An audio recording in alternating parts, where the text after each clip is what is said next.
ونستغفره ونؤمن به ونتوكل عليه ونعوذ بالله من شرور أنفسنا ومن سيئات أعمالنا من يهده الله فلا مضل له ومن يضلله فلا هادي له ولا نذير له ولا وزير له ولا مشير له ولا نعيم له وأشهد أن لا إله إلا الله وحده لا شريك له لا جد له ولا ند له ولا مثل له ونشهد أن سيدنا وسندنا وحبيبنا وحبيب ربنا وحبيب ربنا وطبيبنا وطبيب قلوبنا أمرنا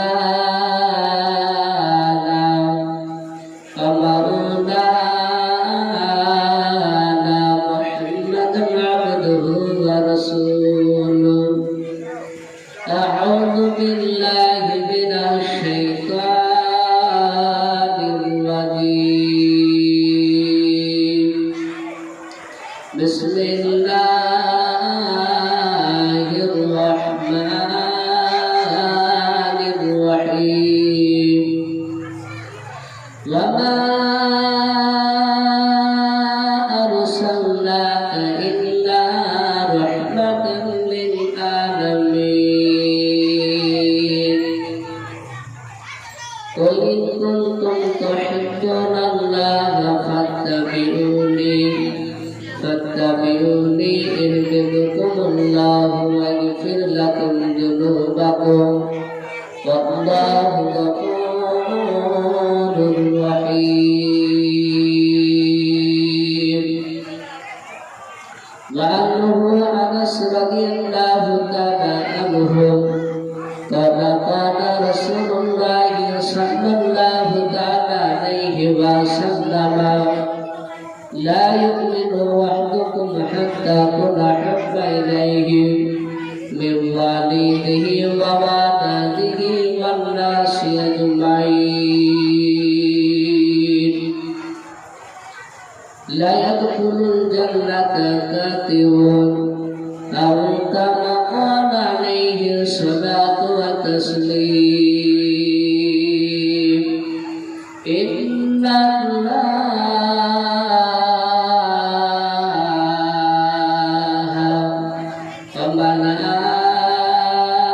وملائكته يصلون على النبي يا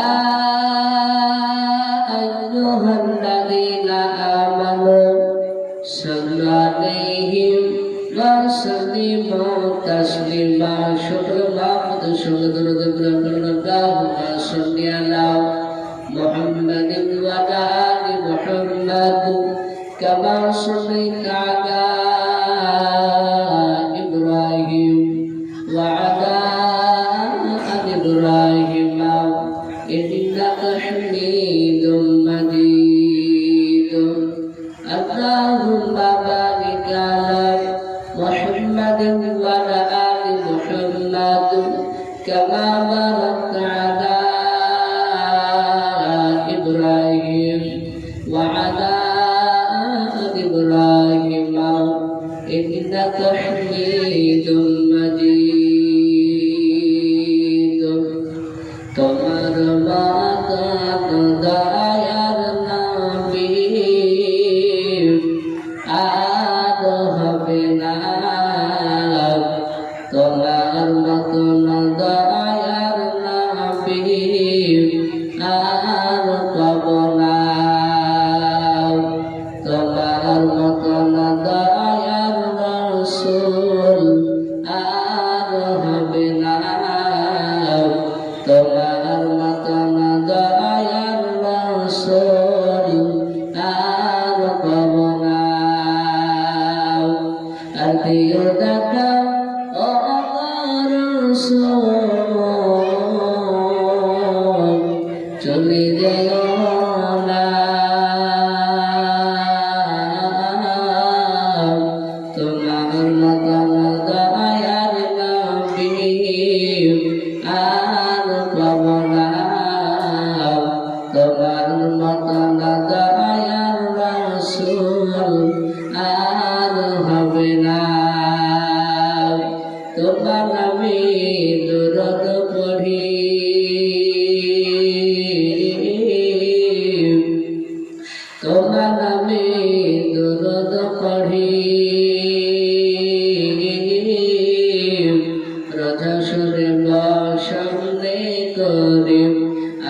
হাসর জিয়ারতে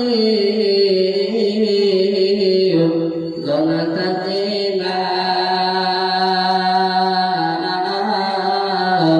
তোমার মতন দয়ার রাসূল আর হবে না তোমার মতন দয়ার নবী আর পাব না অদিদেরি বাচরা অদিদেরি বাচরা বাগমা তোমার গন্ধ মার খবলাও তোমার গন্ধ ফিরে মারে দয়ার নবী বাধা আছে পাওয়া যাবে না তোমার মতন দয়ার রাসূল আর হবে না তোমার মতন দয়ার নবী আর হবে না। আজকে জগতম সভাপতি মহাশয় ও সম্মানিত আমন্ত্রিত ওলামায়ে কেরাম, আমার সম্মুখে দিনদার বেরোজগার বাবু ভাইরা, আমার পর্দা মা ও বোনেরা, সকলকে আমার বুকভরা ভালোবাসার সালাম সুযোগে জানাই আসসালামু আলাইকুম ওয়া রাহমাতুল্লাহি ওয়া বারাকাতুহু। আলহামদুলিল্লাহ, সমস্ত প্রশংসা বিশ্বকে মহামনাথ সাধনা বন্দনা সে মহান রব্বুল আলামিনের জন্য, যে মহান রব্বুল আলামিন আমাদেরকে বড় ভালোবেসে রহম করে এই পবিত্র জালসায় আসা তৌফিক দান করেছেন, বলা এবং শোনা তৌফিক দান করেছেন। সেই জন্য আল্লাহর দরবারে শুকরিয়া শরীফ আদায় করে বলেন আলহামদুলিল্লাহ। ভাই একটু উচ্চ স্বরে শুকরিয়া আদায় করুন, বলুন আলহামদুলিল্লাহ। তারপরে আমরা আপনার নবী, আমার নবী নবীর শিরোমণি পয়গম্বর আজম, যে নবীর নাম জনাব মুহাম্মদ রাসূলুল্লাহ সাল্লাল্লাহু তাআলা আলাইহি ওয়াসাল্লামের উপরে অগণিত দরুদ শান্তি দ্বারা বর্ষিত হোক, আল্লাহুম্মা আমিন। ভাই আপনাদের সম্মুখে আমি কোরআনুল কারীম থেকে কয়েক আয়াত তেলাওয়াত করেছি। তারপর বিশ্ব নবীর জবান থেকে মাত্র আমি দুটো হাদিস আমি পড়েছি। আমার টাইমের ব্যাপারে সভাপতি এবং কমিটি, এই জালসার কমিটি, তারা টাইমের ব্যাপারে ইশারা দিয়েছে। আলহামদুলিল্লাহ, টাইম আপনাদের যে টাইম দিয়েছে সেই টাইমের বাড়তে আমি বলবো না, কারণ আমরা এইভাবে আপনি প্রায় জায়গায় টাইমের ব্যাপার বলে যাবো নাকি সেই অনুযায়ী ভাবতে আমরা আলোচনা করি। তা আমি এখনো প্রত্যেকটা আমি দেখতে পাচ্ছি রাস্তা থেকে তাকে অনেক ভাইরা অনেক এবং বাচ্চা ছেলেরা মা বোনেরা, আমরা কথা না বলে আমরা এই মজলিসে এসে আমরা বসে যাই এবং কমিটি ভাইদেরকে বলবো, ভাই তোমরা একটু আগ্রহ হয়ে গেলে বসে যায়, কারণ কোরআন এবং হাদিসের কথা আমরা শোনার পরে সকলে মানার চেষ্টা করবো। বলেন ইনশাআল্লাহ, বলেন ইনশাআল্লাহ। আল্লাহ রাব্বুল আলামিন পবিত্র কোরআনে বললেন, ওমা আরসালনাকা ইল্লা রাহমাতাল লিল আলামিন। আল্লাহ বলেন যে আমি তামাম সৃষ্টি জগতের জন্য এই মুহাম্মদ রাসূলুল্লাহ সাল্লাল্লাহু তাআলা আলাইহি ওয়াসাল্লামকে রহমত স্বরূপ দুনিয়াতে পাঠিয়েছি। সেই নবীর বাদে দুনিয়াতে এসেছে, মিশকাতের বাদে এসেছে আল্লাহ রাব্বুল আলামিন 1,24,000 অন্তত 2,24,000 নবী রাসূল দুনিয়াতে পাঠিয়েছে। এই সমস্ত বাদে নবীর মধ্যে আমার নবী জনাবে মুহাম্মদ রাসূলুল্লাহ সাল্লাল্লাহু তাআলা আলাইহি ওয়াসাল্লামকে সমস্ত নবীর সরদার বলা হয়েছে। বলুন সুবহানাল্লাহ। সেই নবীকে আমরা উম্মত। তারপর আল্লাহ পাক এই যে কোরআনে বললেন, আমরা অনেক জায়গা থেকে আমরা শুনতে পাই যে নবীদের কথা অস্বীকার করে অনেক মানুষ, বিশ্বাস করে না। অনেকে বলে নবীদের ঘটনা ভালো লাগে না, এরকম আমরা শুনতেছি। কিন্তু না, আল্লাহ রাব্বুল আলামিন পবিত্র কোরআনে বললেন, কুল ইন কুনতুম তুহিব্বুনাল্লাহ ফাত্তাবিউনি ইউহিব্বুকুমুল্লাহু ওয়া ইয়াগফির লাকুম যুনুবাকুম ওয়াল্লাহু গফুরুর রহিম। আল্লাহ বলেন, হে নবী আপনি বলে দেন, আপনার উম্মতদেরকে আপনি জানিয়ে দেন, বলে দেন, যদি তোমরা আল্লাহকে ভালোবাসতে যাও তাহলে তোমরা যেন নবীকে অনুসরণ করো। আর নবীকে যদি অনুসরণ করো, নবী যদি খুশি হয়ে যায়, আমি আল্লাহ তোমাদের উপরে খুশি হয়ে যাবো। বলুন সুবহানাল্লাহ। এবং তোমাদের পূর্বেকার গুনাহ খাতাকে আমি আল্লাহ মাফ করে দেব। বলুন সুবহানাল্লাহ। তাই সেজন্য আমরা নবীর প্রতি সুন্নতের নবী যেটা করে গিয়েছে সেটা সেই সুন্নত অনুযায়ী আমাদেরকে চলতে হবে। এই যে দুটো হাদিস আপনাদের সর্বপ্রথম পড়েছি, আল্লাহ রাব্বুল আলামিনের রাসূল বললেন যে লা ইউমিনু আহাদুকুম হাত্তা আকুনা হাব্বা ইলাইহি মিন ওয়ালিদিহি ওয়া ওয়ালাদিহি ওয়া নাসি আজমাইন। আল্লাহ রাসূল বললেন, যতক্ষণ পর্যন্ত তোমার নিজের মাতা পিতা ছেলে মেয়ের চাইতে আত্মীয়-স্বজনের চাইতে যে ব্যক্তি নবীকে না ভালোবাসবে, সেই ব্যক্তি পরিপূর্ণ মুকাম্মিল ঈমানদার হতে পারবে না। আচ্ছা বলেন, যদি আমরা এই হাদিসের দ্বারা বুঝতে পারলাম, তাহলে নিজের সন্তান ছেলে মেয়ে বীর বাচ্চা আত্মীয়-স্বজনের চাইতে তাহলে কাকে বেশি ভালোবাসতে হবে? আল্লাহ রাসূলকে। নবীর প্রতিটি সুন্নাত মোতাবেক আমাদেরকে চলতে হবে, তাহলে আমরা ঈমানদার হতে পারবো, নচেত আমরা ঈমানদার হতে পারা যাবে না। কিন্তু অনেক মানুষ দেখা যায় চায়ের দোকানে পাড়াতে দেখতে পাওয়া যায় যে আমরা নবীকে ভালোবাসি, কিন্তু নবীর সুন্নাত মোতাবেক চলে না। অনেক বলে যে আমাদের ঈমান আছে কিন্তু নামাজ পড়ে না। আল্লাহ পবিত্র কোরআনে বললেন, ইন্নাল্লাযীনা আমানু ইন্নামাল মুমিনুনা আল্লাযীনা আমানু বিল্লাহি সুম্মা লাম ইয়ারতাবু ওয়া জাহাদু বিআমওয়ালিহিম ওয়া আনফুসিহিম ফি সাবিলিল্লাহ উলাইকা হুমুস সাদিকুন। আল্লাহ পাক বললেন, মুমিন তো ওরা যারা আল্লাহর প্রতি রাসূলের প্রতি ঈমান এনেছে এবং আল্লাহ রাসূল এবং আল্লাহর প্রতি ঈমান আনার পরে তারা অবিশ্বাস করেনি, বিশ্বাস করে নিয়েছে, নিজের ধন সম্পদ আল্লাহর রাস্তায় ব্যয় করেছে, তারাই হলো ঈমানের দাবিতে সত্যবাদী। জোরে বলুন সুবহানাল্লাহ। তাহলে আমরা বুঝতে পারলাম যে আল্লাহর প্রতি ঈমান আনতে হবে, রাসূলের প্রতি। সম্মানিত ভাইরা আর বাবা জীবনেরাও, এবং নিজের ধন সম্পদ আল্লাহর রাস্তায় ব্যয় করতে হবে। অনেক মাদ্রাসায় কালেকশন করতে আসে, অনেক আপনার ফকির মিসকিন আসে, কিছু একসাথে মানুষ বাদ দিতে চায় না, অনেক কথা ভাবছি উল্টে পাল্টা বলে। সেই সময় অনেক আলেমেরা মাওলানা আলমগীরা বাদে মনটা খারাপ করে চলে যায়। এটা ঠিক নয়। আপনার যতটুকু দেওয়ার মতো ক্ষমতা সামর্থ্য, যতটা দেওয়ার মতো আপনার ক্ষমতা রয়েছে সেই পরিমাণ দেওয়া লাগবে। তো ভাই, আমি আলোচনা থেকে ফিরে আসি। আমার বিশ্ব রাসূল সাল্লাল্লাহু তাআলা আলাইহি ওয়াসাল্লাম সম্পর্কে আমি কথা আপনাদের সামনে তুলে ধরব। নবীর বাপজি বিবি হযরতে খাদিজা কুবরা রাদিয়াল্লাহু তাআলা আনহা, এই নবীর সঙ্গে বিবাহের পূর্বে খাদিজার আব্বার নাম ছিল খুয়াইলিদ। কি নাম বাপজি? খুয়াইলিদ।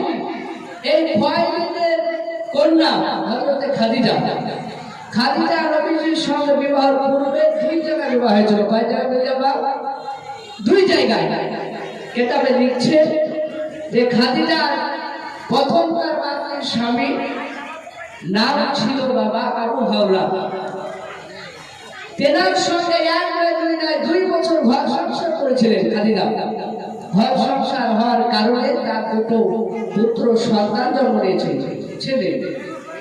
পুত্র সন্তান জন্ম নেওয়ার পরে খাদিজার স্বামী আবু হাওলা দুনিয়ার বুক থেকে বাকি বিদায় নিলেন। সকলে বলুন ইন্না লিল্লাহি ওয়া ইন্না ইলাইহি রাজিউন। খাদিজা কান্না করতে করতে নিজের আব্বার কাছে আসলেন, খুয়াইলিদ রাদিয়াল্লাহু তাআলা আনহুর কাছে। খুয়াইলিদ বলে, মা খাদিজা, তোমার চোখে পানি কেন? বলেন, আব্বা, আপনার জামাই আর দুনিয়াতে বেঁচে নাই। খাদিজা এই কথা বলার পরই খুয়াইলিদ মনটা খুবই খারাপ হয়ে গেল। খুয়াইলিদ বললেন, মা খাদিজা, তুমি কান্না করো না, আল্লাহ তোমার যেটাই লিখে রেখেছে সেটাই ঘটবে। তুমি কান্না বন্ধ করে দাও। সঙ্গে সঙ্গে হযরত খুয়াইলিদ আরেকটা বাদী যুবক দেখেছিল। সেই যুবকটার নাম আতিব ইবনে আইস। কি বললেন? আতিব ইবনে আইস। তার সঙ্গে বিবাহ দেওয়ার পরে তার সঙ্গে 1 বছর ঘর সংসার করেছিল। ঘর সংসার হওয়ার কারণে তার একটা কন্যা মেয়ে বাবু জন্ম নিয়েছিল। ওই মেয়েটা জন্ম নেওয়ার পরই খাদিজার দ্বিতীয় স্বামী আতিব ইবনে আইস ইন্তেকাল করলেন। সকলে বলুন ইন্না লিল্লাহি ওয়া ইন্না ইলাইহি রাজিউন। আমরা সকলেই জানি অনেক বাপজিরা যখন মেয়েকে ছোট থেকে আস্তে আস্তে বড় হওয়ার পরে 16, 17, 18 বছর যখন বয়স হয়ে যায়, সেই সময় আমরা একটা ভালো আপনার ছেলে দেখে তার সঙ্গে আমরা বিবাহ দিই। সেই বিবাহ দেওয়ার সময়তে অনেক বাপজি সেই মেয়েটার দাদি কিংবা নানি, নানা, দাদু, তারা যখন যে ছেলেটার সঙ্গে বিবাহ দেবে তার কাছে বিবাহ দিন বাপজা হাত দোকানা ধরে বলে, ভাই আমার এই সময় তোমার হাতে আমি তুলে দিলাম, তুমি ভালো করে দেখভাল করবে, এই কথা বলে। আপনাদের দিকে এই কথা বলে কেন বলতে পারবো না, আপনাদের দিকে এরকম বোঝালো কথাটা। এই বল তুলে দেয়, এত মহব্বত ভালোবাসার সঙ্গে তুলে দেয়। হযরত খুয়াইলিদ রাদিয়াল্লাহু তাআলা আনহু যে দ্বিতীয় জামাই ইন্তিকাল করলেন, খাদিজা আবার কান্না করতে করতে চলে গেলেন। সব আবার বললেন, আব্বা আপনার জামাই আতিব ইবনে আইস দুনিয়াতে বেঁচে নেই। আমার সঙ্গে সঙ্গে বাবা খাদিজাতুল কুবরা রাদিয়াল্লাহু তাআলা আনহা আপনার জন্মদাতা পিতা খুয়াইলিদ কান্না করতে শুরু করে দিলাম। ডাকতে বলেছিল, মা খাদিজা তুমি কান্না তুমি করো না, আল্লাহ তোমাদের যেটা লিখে রেখেছে সেটাই ঘটবে, খাদি দাও।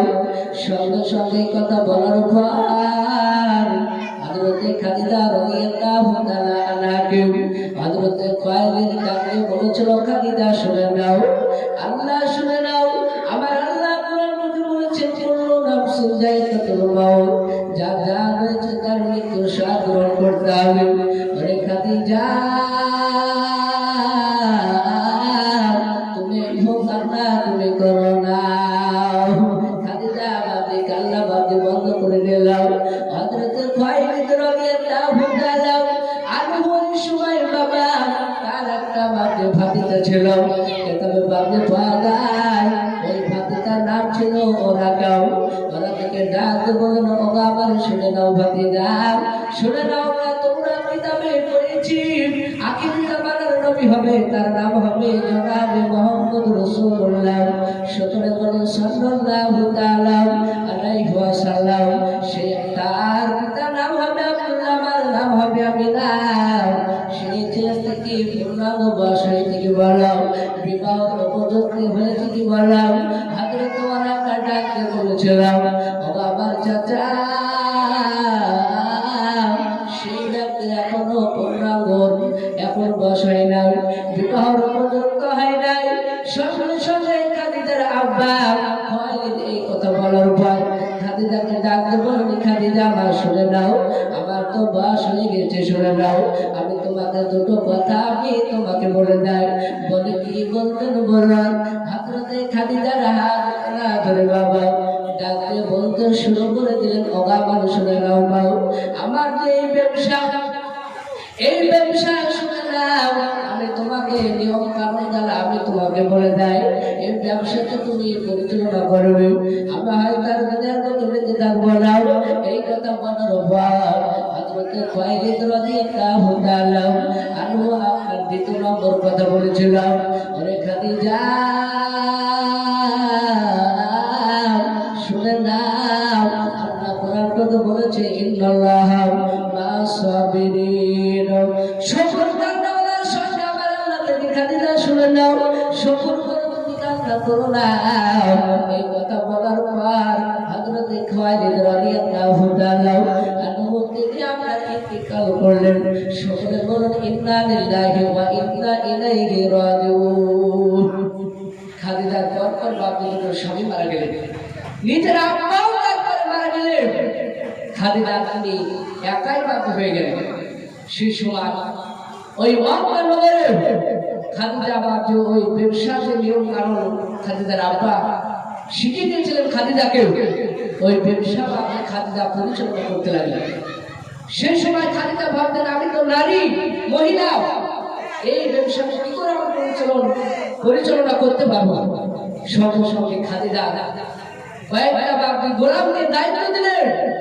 তারা ওই মালকে বাবজি খাদিজার মালকে নিয়ে আবার চলে গেলেন ব্যবসা করতে। তারপরে খাদিজা পরে আবার বুঝতে পারলেন যে এই যে গোলামেরা যে কাজ করছে এগুলো বাবজি কাজ করতে গেলে আরো অনেক বাবজি গোলামের দরকার। তাই খাদিজা ভাবলেন যে এই আমার ব্যবসাকে সবাইকে সুন্দরভাবে পরিচালনা করতে পারবো। খাদিজা তিনিও তওরাতের বাবজি হাফেজ ছিলেন। তিনিও বলেছেন যে আখিরি জামার নবী আসবে, তার নাম হবে মুহাম্মদ রাসূলুল্লাহ, তার সততা চরিত্র সুন্দর হবে। সঙ্গে সঙ্গে হযরত খাদিজা তার গোলামদেরকে ডাকতে বললেন, ও আমার গোলামেরা শুনে নাও, আমরা মুহাম্মদের নামটা আমরা কিতাবে পেয়েছি। সেই মুহাম্মদকে আমার বাড়িতে কি কাজ করবে কি জিজ্ঞাসা করে আসে। যদি সেই নবী যদি আমার বাড়িতে যদি এই ব্যবসায় যোগদান করে তাহলে তাকে তোমাদের তুলনায় তাকে অনেক ডবল তাকে ব্যবসা টাকা বেশি দেওয়া হবে, অধিকাংশ লাভ দেওয়া হবে। সঙ্গে সঙ্গে খাদিজার গোলামেরা আল্লাহ রসুলের বাড়িতে প্রবেশ করলেন। আল্লাহ নবীকে বললেন, ও আল্লাহ রসুল, আপনি কি খাদিজার বাড়িতে ব্যবসা করার জন্য খাদিজা আহ্বান করছে ডাকছে, আপনি কি সেই খাদিজার বাড়িতে ব্যবসা করবেন? সঙ্গে সঙ্গে আল্লাহ রসুল বললেন, ও গোলামেরা শুনে নাও। খাদিজা গোলামদেরকে লক্ষ্য করে বললেন, গোলামেরা আমার চাচা আবু তালিবের কাছে অনুমতি নেব, চাচা যদি অনুমতি দেয় তাহলে আগামীকাল থেকে আমি ব্যবসায় যোগদান করব। তার চাচার কাছে অনুমতি নিলেন। অনুমতি দেওয়ার পরই হযরত খাদিজাতুল কুবরা রাদিয়াল্লাহু তাআলা আনহার কাছে আল্লাহ রাসূল চলে আসলেন।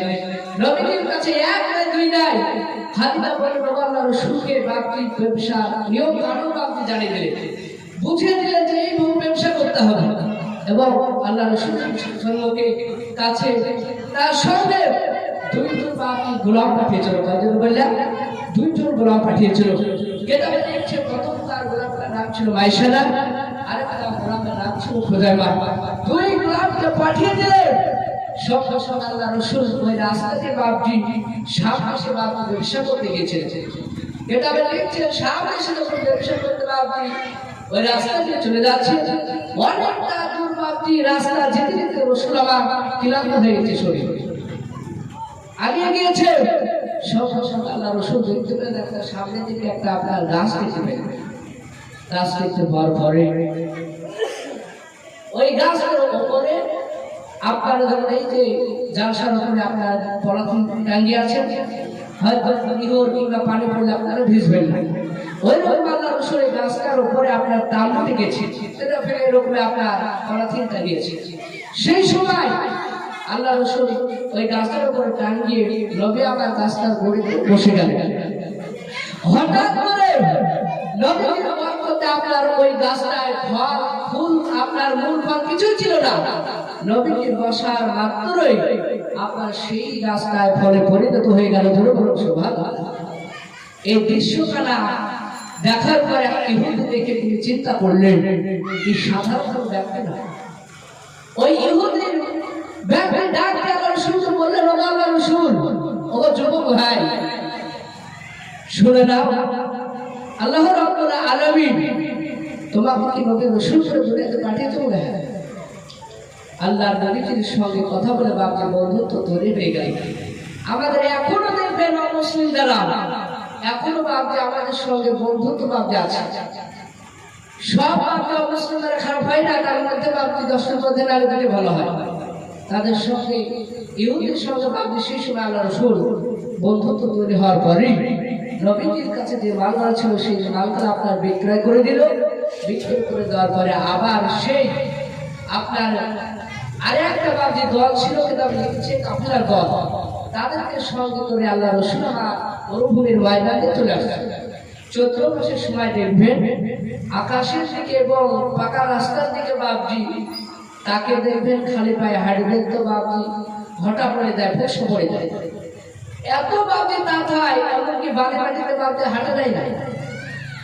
ওই রকম আল্লাহ রসুলের রাস্তাতে বাবজি যাচ্ছে তো আল্লাহর কুদরতে এমনকি পাখিরা পর্যন্ত নবীকে ছায়া করে দাঁড়িয়েছিল। সুবহানাল্লাহ। নবীজির বরকত, নবীজির এই দৃশ্যখানা কাফেলার দলেরাও জানতে পারবে যে নবীজির পথ দিয়ে যাচ্ছে সেই পথই আপনার ছায়া হয়ে যাচ্ছে, আর আমরা যে পথ দিয়ে যাচ্ছি সেই পথ কিন্তু ছায়া হচ্ছে না, গরম। সঙ্গে সঙ্গে আল্লাহ রসুলের সঙ্গে সাথে আপনার যেতে শুরু করলেন খাদিজার বাড়ি।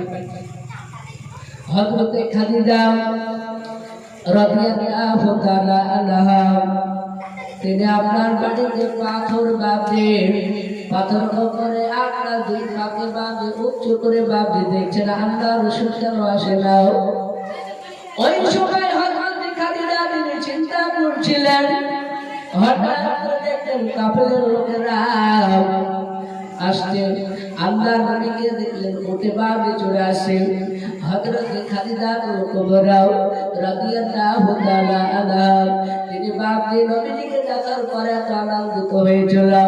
আল্লাহর নবী জনাব মুহাম্মদ রাসূলুল্লাহ সাল্লাল্লাহু তাআলা আলাইহি ওয়াসাল্লাম নবী আমার খাদিজার বাড়িতে প্রবেশ করার পর ডাকতে বলো, ওগো খাদিজা, আমাকে যে টাকা দিয়েছো, ব্যবসা করতে দিয়েছো, শুনে নাও অনেক টাকা লাভ হয়েছে। সঙ্গে সঙ্গে হযরতে খাদিজা কুবরা রাদিয়াল্লাহু তাআলা আনহা টাকা রসুলবাগ টাকাগুলো দিয়ে নিলাম। দেওয়ার পর খাদিজা তিনি চিন্তা করলেন আল্লাহ রসুল হয়তো অনেক লাভ করে আসবে, এই ব্যবসা অনেক লাভ হবে। খাদিজা তাই বাবজি কোনো ভাব করেছিল রে বাবা, তার চাইতে বাবজি বেশি লাভ হয়েছিল। আল্লাহ নবী সঙ্গে সঙ্গে খাদিজাকে টাকা দিয়ে তার চাচা আবু তালিবের বাড়িতে প্রবেশ করলাম। প্রবেশ করার পর হযরতে খাদিজা কুবরা রাদিয়াল্লাহু তাআলা আনহা আল্লাহ নবীকে বাবা এই বাবজি তোদের ব্যবসায় বাবজি পাঠিয়েছিলাম। ব্যবসায় আল্লাহ নবী আসার পর আমার বাবা হযরতে খাদিজা কুবরা রাদিয়াল্লাহু তাআলা আনহা বলে নবীর উপরে এত মহব্বত ভালোবাসা বাবজি পড়ে গিয়েছিল। খাদিজা বলে আমার বিশ্ব রাসূলকে বাবা সেই সময় নবীর সঙ্গে খাদিজার বিবাহ হয় না। আল্লাহ রাসূল বলেন, খাদিজা বলেন যে নবীজির উপরে এত মহব্বত ভালোবাসা পড়ে গিয়েছিল, আমার মনে হয় নবী আমার যখন আমার কাছ থেকে যখন শাম দেশের ব্যবসাতে তওবা করতে গিয়েছিল, আমার মনে হয় নবী একদিন দুই দিন বাড়িতে না থাকলে আমার মনে হয় নবী আমার 2 বছর বাড়িতে থাকে না। হযরতে খাদিজা কুবরা রাদিয়াল্লাহু তাআলা আনহা তিনি চিন্তা করতেন নবীর উপরে এত মায়া মহব্বত পড়ে গিয়েছে। আল্লাহ রাসূল শাম দেশ থেকে ব্যবসা করার পর বিধবার খাদিজাকে টাকাগুলো বাবজি দেওয়ার পর আবু তালিবের বাড়িতে বাবজি চলে গেলেন আল্লাহ রাসূল। সঙ্গে সঙ্গে খাদিজা রাত্রে বেলায় বাবজি ঘুমিয়ে আছে বাবা। খাদিজা হঠাৎ করে বাবজি স্বপ্নে দেখলেন বাবা আসমান থেকে বাবা আপনার চাঁদটা খাদিজার বাড়িতে বাবজি প্রবেশ করলাম। প্রবেশ করার পর ওই চাঁদটা ওই ঘরটা খাদিজার ঘরে প্রবেশ করার পর ঘরটা আলোকিত হয়ে গেল। সুবহানাল্লাহ। খাদিজা তিনি চিন্তা করলেন আল্লাহ আমার বাড়িতে যে চাঁদটা প্রবেশ করার পর আলোকিত হয়ে গেল। হযরত খালিদ রাদিয়াল্লাহু তাআলা আনহার কলিজার টুকরা বেটি হযরতে খাদিজা তার একটা বাবজি চাচতো ভাই ছিল, তার নাম বাবজি এর আগে বললাম হযরতে ওয়ারাকা। ওই ওয়ারাকা সেই সময় স্বপ্নের বাবজি মানে জানতো। হযরতে খাদিজা তার ভাই ওয়ারাকাকে ডাক দিয়ে বলেছিল, ওগো ভাই ওয়ারাকা, আমি ওকে একটা আশ্চর্যজনক স্বপ্ন দেখেছি। ওদেরকে এই স্বপ্ন দেখেছো বললাম। হযরতে খাদিজা ডাক দিয়ে বলল, ভাই আমি রাতের বেলায় যখন আমি ঘুমিয়েছিলাম ওই সময় আসমান থেকে আমার বাড়িতে আমার ঘরে একটা চাঁদ প্রবেশ করার পর ওই চাঁদটাতে ঘরটা আলোকিত করে দিলাম। ওগো ভাই এই স্বপ্নের মানেটা কি হবে বললাম। হযরত ওমর ডাক দিয়ে বলল, ওগো আমার বোন খাদিজা, এই আমাদের বাদাই তোমার সঙ্গে আখির নবী জনাবে মুহাম্মদ রাসূলুল্লাহ সাল্লাল্লাহু তাআলা আলাইহি ওয়াসাল্লামের সঙ্গে তোমার বিবাহ হবে। বলুন সুবহানাল্লাহ। যখন আপনি স্বপ্ন মানেটা ওরা করে দিলে খাদিজা বাপজি খুবই আনন্দিত হলেন। আচ্ছা বলে একজন সাধারণ মেয়ে আমাদের মতো যদি বাপজি একটা আলেম যদি পায় কিংবা হাফেজ মাওলানা মুফতি যদি পায় অনেক বাপজি মেয়েরা আনন্দিত হয়। আজ আপনার কয়েক মাস বাপজি হতে চলল, আপনারা হয়তো ছিলেন আমাদের ডোলপুরে লেখায় একটা জায়গায় বাপজি আমি সেই মাদ্রাসায় পড়াশোনা করতে আসি। তো একটা মেয়ে প্রায় 16-17 বাপজি বয়স হবে, উনি আমার কাছে আসার পর বলছে আমার খুব ইচ্ছা ছিল মাওলানাকে বিবাহ করার জন্য। তো আমার এই সাধারণ ছেলের সঙ্গে বিবাহ হয়ে গেছে। আমি বললাম তোমার তকদিরে এটাই ছিল লেখা, এটাই ঘটেছে। এই কথা বলে দেখতে সান্ত্বনা দিয়ে চলে আসে। ভাই অনেক মেয়েরা বাপজি দেখা যায় মাওলানা হাফেজ তাদের বিবাহ করে না, আবার কিছু সংখ্যা মেয়ে দেখা যায় তারা আবার হাফেজ মাওলানার বিবাহ করতে চায় না, কারণ এই যে বাপজি দাঁড়িয়ে বেশি চলছে।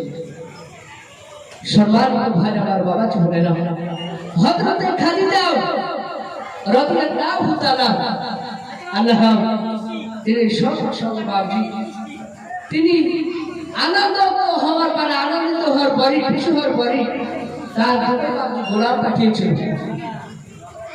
সেই গোলাম পাঠানোর পরে নবীজির কাছে যখন প্রস্তাব পাঠালেন খাদিজা আল্লাহ রাসূলকে ওই গোলামটা ডাকতে বলেছিল, ওগাবার শুনে নাও আল্লাহ রাসূল তোমাকে এমন একটা নারী তোমাকে বিবাহের প্রস্তাব পাঠিয়েছে, সেই নারীকে তুমি বিবাহ করবে? আল্লাহ নবী বললেন সেই নারীকে কিন্তু আমার বিবাহ উপযুক্ত আমার বয়স হয়ে গেছে, কিন্তু আমার কাছে মহারানা দেওয়ার মতো ক্ষমতা আমার কাছে নাই। আল্লাহ রাসূল এই কথা বললেন। সঙ্গে সঙ্গে আল্লাহ নবীর কথা বলার পরেই আপনার গোলামেরা ডাকতে বললেন, ও আল্লাহ রাসূল আপনার এই যে বিবাহ যত টাকা পয়সা প্রয়োজন হবে সমস্ত টাকা আপনার সেই নারী যে নারী আপনাকে বিবাহ করতে চাইছে সেই নারী আপনার সমস্ত বিবাহের টাকা তিনি বহন করবেন। আল্লাহ রাসূল বলেন সেই মেয়েটাকে নারীটা ওই গোলাম সেই নারীটা হলো হযরত খাদিজাতুল কুবরা রাদিয়াল্লাহু তাআলা আনহা। জোরে বলুন সুবহানাল্লাহ। আল্লাহ রাসূল বললেন, ও গোলামেরা আমার চাচা আবু তালিবের কাছে অনুমতি নিতে হবে। যদি আমার চাচা আবু তালিব যদি অনুমতি দেয় তাহলে খাদিজাকে আমি বিবাহ করব। রাসূল বাপজি জানেন খাদিজার চরিত্রের ব্যাপারে তিনি বাপজি ভালো জানেন। দেখবেন গ্রামে একটা মেয়ে যদি ভালো হয়, ব্যবহার চরিত্র ভালো হয়, কিংবা একটা গ্রামের ছেলের বাপজি যদি ব্যবহার চরিত্র ভালো হয়, অনেক বাপজি মেয়ের বাপেরা বাপজি ছেলে তার সঙ্গে বিবাহ করার জন্য খুবই চেষ্টা করেন। আবার মেয়ে যদি ভালো হয় ছেলের বাপেরা বাপজি চেষ্টা করে। প্রত্যেকটা বাপজি মেয়ের বাপমা কিংবা ছেলের বাপমা চাই যে বাপজি আমার জামাটা ভালো হোক, বাপের আপনার ছেলের বাপমা চাই যে আমার বোমাটা ভালো হোক, সবাই চাই ভালো। হযরত খাদিজা সঙ্গে সঙ্গে আবু তালিব আপনার বিশ্ব রাসূলকে বাপজি অনুমতি দিয়েছিলেন। খাদিজার চাচা তিনিও আপনার আবু তালিবের সঙ্গে কথা বলেন। অনেক বাপজি বড় ঘটনা শেষ করতে পারবো না, মোটামুটি কথা বাপজি তুলে ধরবো। বাপজি আমার সোনালালেরা সঙ্গে সঙ্গে খাদিজার সঙ্গে আপনার হযরতে বিশ্ব রাসূলের বাপজির সময় বিবাহ হয়েছিল। ওই সময় আপনার আবু তালিব আর খাদিজার চাচা একটা নির্ধারিত বাপজি একটা ডেট বাপজি করেছিলেন। সেই ডেটে বাপজি বিবাহ সেই সময় নবীজির বয়স ছিল 25 বছর আর খাদিজার বয়স ছিল 40 বছর। 40 বছর বয়স হওয়ার পরে আল্লাহ রাসূলের সঙ্গে বিবাহ হয়ে গেল। অনেক বাপজি ভাইরা বলে আপনার মেয়ের বয়স হলে ছেলের অল্প বয়স হলে বিবাহ ইখতিলাফ করে, ছেলের বয়স বেশি হলে মেয়ের বয়স কম হলে ইখতিলাফ করে, বিবাহ হবে বাবা।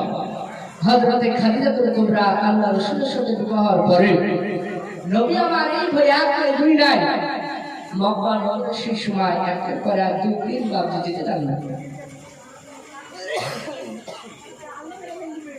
যেতে যেতে আল্লাহ রাসূলের উপরে আপনার কোরআন নাযিল হওয়ার পরে নবুয়ত প্রাপ্ত হওয়ার পরে নবী বললেন খাদিজা শুনে নাও, আজ আল্লাহ পাক আমাকে নবুয়ত করেছে, আমার উপরে কোরআন নাযিল করেছে, মানুষকে দ্বীনের দিকে আহ্বান করতে হবে, ডাকতে হবে। এই কথা বলার পরে মক্কা নগরের সেই সময় হাদিস শরীফে পাওয়া যায়, মক্কা নগরের সেই সময়তে আপনার 100% মানুষের মধ্যে আল্লাহ রাসূলকে বাপজি সেই সময় 10% মানুষ তারা নবীকে নবী বলে স্বীকার করেছিল, তারা মেনেছিল নবীকে নবী বলে, কিন্তু 90% মানুষ তারা নবীকে নবী বলে মানে না। আল্লাহ রাসূলের উপরে 90% মানুষ তারা আপনার অত্যাচার করতে শুরু করে দিলেন। নবী আবার চোখে আপনার পানি ঝরছে, যে রাসূল আপনার কারণে জাহান্নাম আপনার থরথর করে কাঁপতো, যে রাসূল আপনার কারণে আপনার জাহান্নাম কাঁপতে লাগতো, আর একবার হাসলে আপনার জান্নাতের মর্যাদা বেড়ে যেত, সে রাসূলকে বাপজি তারা ঠাট্টা তামাশা করতে শুরু করে দিল, অত্যাচার করতে শুরু করে দিল। নবী আবার ভাবলেন যে মক্কা নগরে আর আমার থাকা যাবে না। রাসূল আবার কান্না করতে করতে 2 চোখের পানি মুছে নবী আবার ভাবলেন যে আমি এমন একটা গ্রামে যাব, সেই জায়গা আপনি কিতাবে লিখেছে তাইফ নগর। কি বললেন বাবা? তাইফ নগর। আমরা অনেক ভাবছি যখন আমরা বিপদে পড়ি, হয়তো আপনারা একজন ব্যক্তি একটা বাপের একটাই ছেলে, আর একজন ভাবছি দেখবেন একটা বাপের 5টা ছেলে।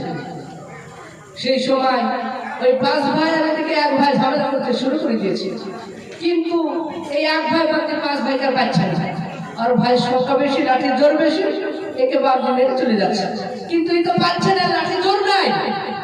কি করছে? বাধ্যতা মরুক আপনি প্রশাসনের কাছে যাচ্ছে, তাদের কাছে বাপজি যাওয়ার পর তার ঘটনাটা খুলে বলছে, কিন্তু বিচার কাজ সঠিক হয়েছে। ওই রকম আল্লাহ রাসূলের উপর বাপজি শেষ মতে 90% বেঈমানরা তারা নবীকে মানে, 10% মানুষ তারা নবীকে মেনেছে।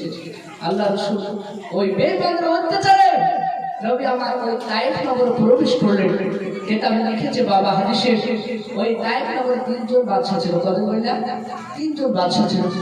সেই বাদশার কাছে চলে গেলেন আল্লাহ রাসূল, যে তারা শক্তিশালী বাদশা ছিল। নবী ভাবলেন যে এই 3 জন বাদশার কাছে আমি কলেমার দাওয়াত দেব, কলেমার দাওয়াত দেওয়ার পরে তারা যদি লা ইলাহা ইল্লাল্লাহু মুহাম্মাদুর রাসূলুল্লাহ সাল্লাল্লাহু আলাইহি ওয়াসাল্লাম এই কলেমাকে বিশ্বাস করে নেয়, আল্লাহর প্রতি ঈমান আনছে, রাসূল বলে যদি আমাকে মেনে নেয়, তাহলে তারা কামিয়াব হয়ে যাবে, বড় জান্নাত পাবে। এই কথাটা তিনি ভেবে আপনারা তাদের কাছে কলেমার দাওয়াত দিতে গেলেন। ওই বেঈমান কাফেররা তারা 3 জন ব্যক্তি মধ্যে প্রথমকার ব্যক্তি বলল, ও আল্লাহর রাসূল, আপনাকে সারা পৃথিবীর মধ্যে আল্লাহ এত কোটি কোটি মানুষের মধ্যে আপনাকে আল্লাহ নবী রাসূল করে পাঠাতে পারলো, আর কাউকে পাঠাতে পারলো না? আল্লাহ রাসূল বললেন, না, আমাকে নবী রাসূল করে পাঠিয়েছে। 2 নম্বর বাদশা তিনিও বললেন, আপনাকে মেলো। 3 নম্বর বাদশা বলল, আল্লাহ রাসূল, আপনার কথা আমার শুনতে ভালো লাগে। দেখবেন গ্রামে যদি একটা আল্লাহ মানুষ থাকে, তার কথাই ভাবতে অনেক অনেক মানুষ তাকে ঠাট্টা তামাশা করে, এর কি করে এটা বলা যাবে না। বাবা সম্মানিত ভাই আমার বাবা জীবনেরা, হযরত বিশ্ব রাসূল আবার ওই 3 জন বাদশা বলল, হাজা মুহাম্মদ, এই নবী, আপনি এখন এই তায়েফের বুক থেকে গ্রাম থেকে বের হয়ে যান, তাহলে আপনার কাবে বাড়তে শেষ করে দেব। সঙ্গে সঙ্গে আল্লাহ রাসূল বললেন, আমি চলে যাচ্ছি। আল্লাহর নবী আমার ওই তায়েফ নগর থেকে যখন বের হবে, আর ওই 3 জন বাদশা তারা ডাক দিয়ে বলেছিল, ওই তায়েফ নগরের ছোট বড় বাচ্চাদেরকে জানিয়ে দিল, বাবা যাও একজন বাংলা মোহাম্মদ বলে ব্যক্তি সেই ব্যক্তিকে দিয়ে করবার দাও দিচ্ছে, মানুষকে নিজের ধর্মের দিকে ডেকে নিচে আহ্বান করছে।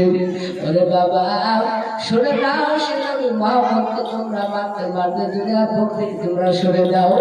সঙ্গে সঙ্গে ওই তিনজন বাচ্চা জন্ম বাচ্চা ছেলেদেরকে ছোট বড়দেরকে বললাম, আপনার ওই বাচ্চারাও নবীদের বাপজি কাছে আসার পর নবীদের কপাল বাপজি পাথরটা মেরে দিলাম, নবীদের কপালটা ফেটে গেলাম, নবীদের ওই কপাল যে রক্ত আপনার করতে শুরু করে দিলাম।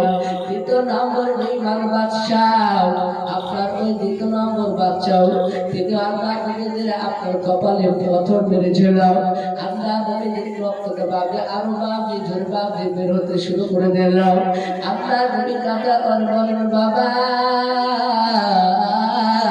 আমি তো পাগল কয়েকজন মানুষ শুনে নাও, তোমরা আমাকে মেরো নাও, তাদের বাপকে দিলে রং হলো না। তারা ওই বেঈমানদের নগরে বাবা ওই বাচ্চাটা বাপকে শুনতে বাপকে আবার মারলাম। নবীদের বাবা হাদিসে পাওয়া যাবে রক্তটা একটাই দিলাম, শরীরটা বাপকে রক্ত বাবা এমন ভাবে করে বাপকে পড়ে দেয়। হাদিসে পাওয়া যায় এমনকি রক্ত বাপকে ওই পায়ের বাপকে তোলা পর্যন্ত পৌঁছে গেছিল। আপনার নবী আমার ছটফট বাপকে করতে লাগলাম, নবী আমার কাছে আর করতে লাগলাম, ওরে বাবা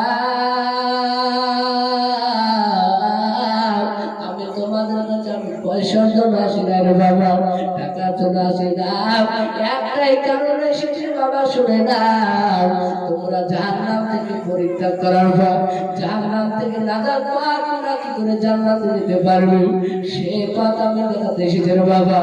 ওরে বাবা তোমরা আমাকে বেরো না, বাপজি দিলে রং হলো না, আপনার নবীকে বই আপনার দেয় নাই, সত্তরটা বাপজি যুবক বাপজি পাথর মেরেছিল।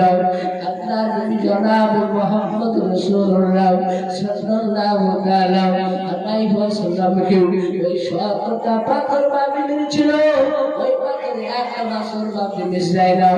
আপনার নবী দেখে বেঈমানেরাও সকলে পিতারা চলে যেতে শুরু করে দিলাম।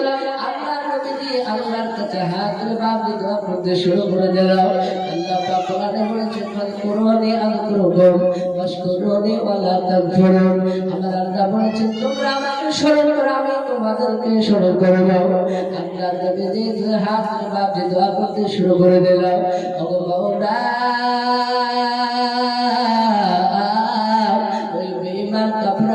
আমার উপরে ওই বেঈমানরা দেখো পাথর দিয়ে আমার উপরে দেখো ষড়যন্ত্র করলাম, আমাকে দেখো মারলাম, ওগো মাওলা সারা পৃথিবীর মানুষ দেখাত হয় যদি আমাকে মারতে আসে, আর তুমি আল্লাহ যদি আমাকে বেঁচে রাখো তাহলে তারা মারতে পারবে না। পারবে আল্লাহ যদি হেফাজত যদি করে সারা পৃথিবীর বেঈমানরা মারতে পারবে না। আল্লাহর নবীজি যখন দোয়া করলো, আল্লাহর নবীজির বাবার দোয়া আল্লাহ কবুল করে নিয়েছিল। কবুল করে নেওয়ার পর আল্লাহ পাক জিবরিল আলাইহিস সালামকে ডাক দিয়ে বলেছিল, ওগো আমার জিবরিল শুনে নাও, আমার বিশ্ব রসূলকে ওই বেঈমানরা মেরেছে, আমি আর সহ্য করতে পারি না রে জিবরিল। ওরে আমার জিবরিল শুনে নাও, নবীদের কাছে তুমি চলে যাও, যাওয়ার পর নবীদের কাছে সালাম জানিয়ে নবী যেটা তোমাকে হুকুম করবে হুকুম অনুযায়ী তার অনুযায়ী কথা অনুযায়ী তুমি কাজ করবে। হযরত জিবরিল আলাইহিস সালাম আল্লাহর নবীর কাছে বাপজি আসার পর নবীকে বাপজি সালাম জানালেন, আসসালামু আলাইকা ইয়া রাসূলুল্লাহ ইয়া হাবিবাল্লাহ। ও আল্লাহর নবীজি, আল্লাহর নবীজির চেহারা দিকে তাকানোর পর জিবরিল আলাইহিস সালাম যখন তাকালেন, জিবরিল আলাইহিস সালাম পর্যন্ত কান্না করতে লাগলো। হযরত জিবরিল আলাইহিস সালাম কেঁদে কেঁদে বলতে লাগলো, ও আল্লাহর নবীজি আপনি আমার হুকুম দেন ওই মক্কা এবং সুনানের যুবকরা আপনাকে মেরেছে বাবু, ও আল্লাহর রাসূল শুনে নেন, ও আল্লাহর নবীজি একবার হুকুম দিয়ে দেন ওই বেঈমান কাফেরদেরকে আমি পৃথিবীতে যত পাহাড় রয়েছে সমস্ত পাহাড় এবং পাথর তাদেরকে চাপে দিয়ে আমি মেরে দেব। আল্লাহর নবী বলেন ও বাবা জিবরিল শুনে নাও, তুমি যদি মেরে দাও মারা যাবে না। শুনে দাও জিবরিল, তারা হয়তো আমাকে চিনতে পারেনি, আগামীকাল হয়তো তার ছেলে মেয়েরাও তারা আমার কলেমাকে বিশ্বাস করবে, হয়তো আমার তারা নবী স্বীকার করবে, বিশ্বাস করবে, আল্লাহকে মেনে নেবে। অবাক জিবরিল শুনে নাও, খবরদার তোমরা ওই ব্যক্তিদেরকে তাইফের যুবকদেরকে এবং মক্কানগরের যুবকদেরকে মারতে দিও না।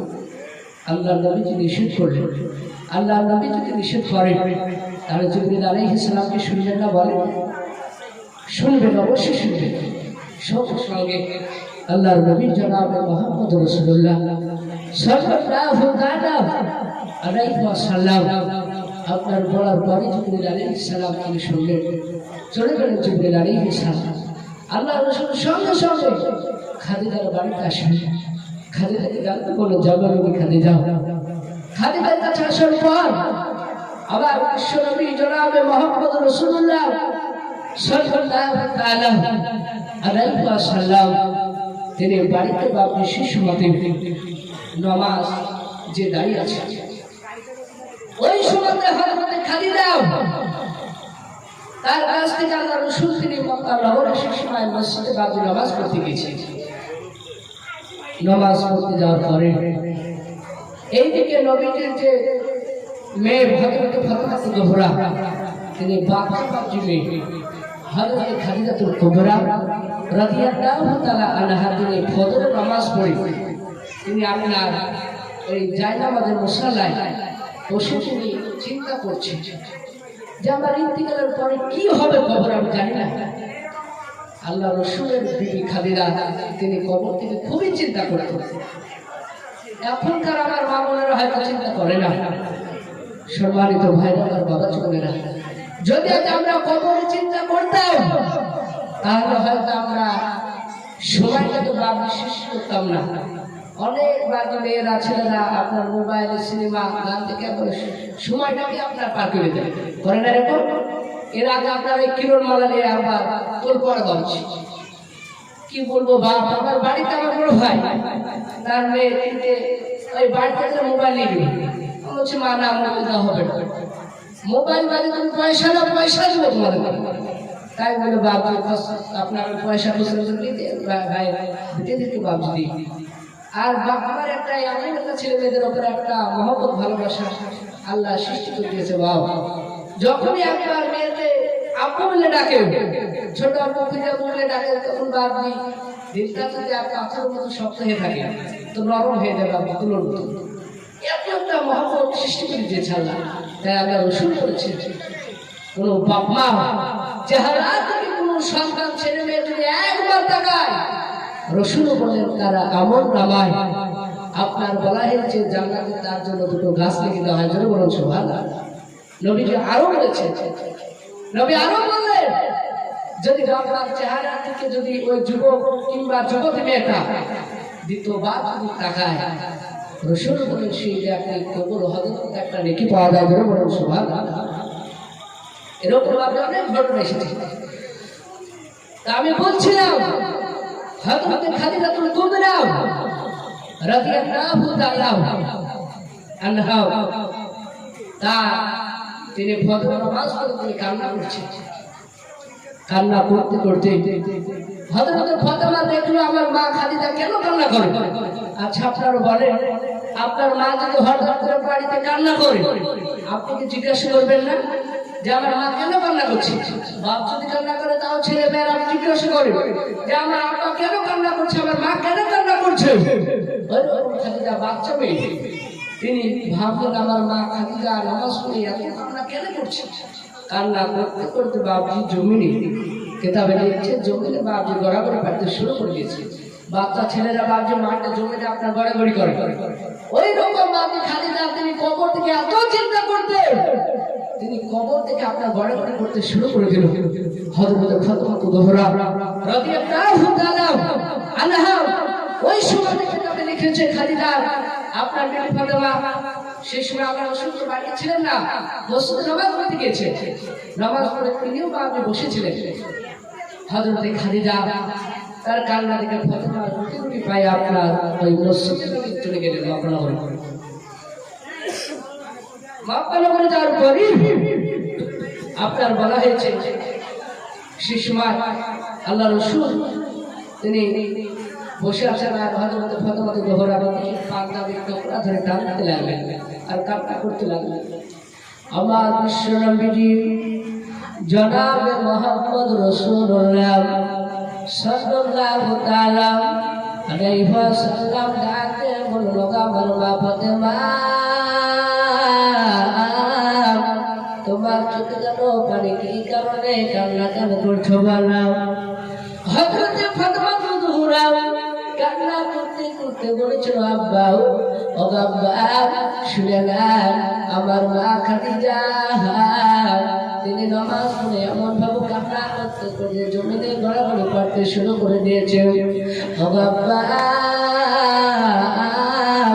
আপনার মসজিদে মসজিদে না থেকে আমার মা খাদিজার কাছে আপনি চলে যান, যাওয়ার পর আপনি জিজ্ঞাসা করেন সঙ্গে সঙ্গে হযরত ফাতেমা জোহরা রাদিয়াল্লাহু তাআলা আনহা কত শোনা থেকে মসজিদে বাকি থাকলেন না, মসজিদে আপনার বের হয়ে নবী আমার বুকে বুকে পাই বাপজি যাওয়ার পর খাদিজার বাড়িতে প্রবেশ করলো। প্রবেশ করার পর হযরত খাদিজাকে ডাকে বলতে লাগলো বিবি খাদিজা তুমি এমন ভাবে কান্না কেন করছো বলো।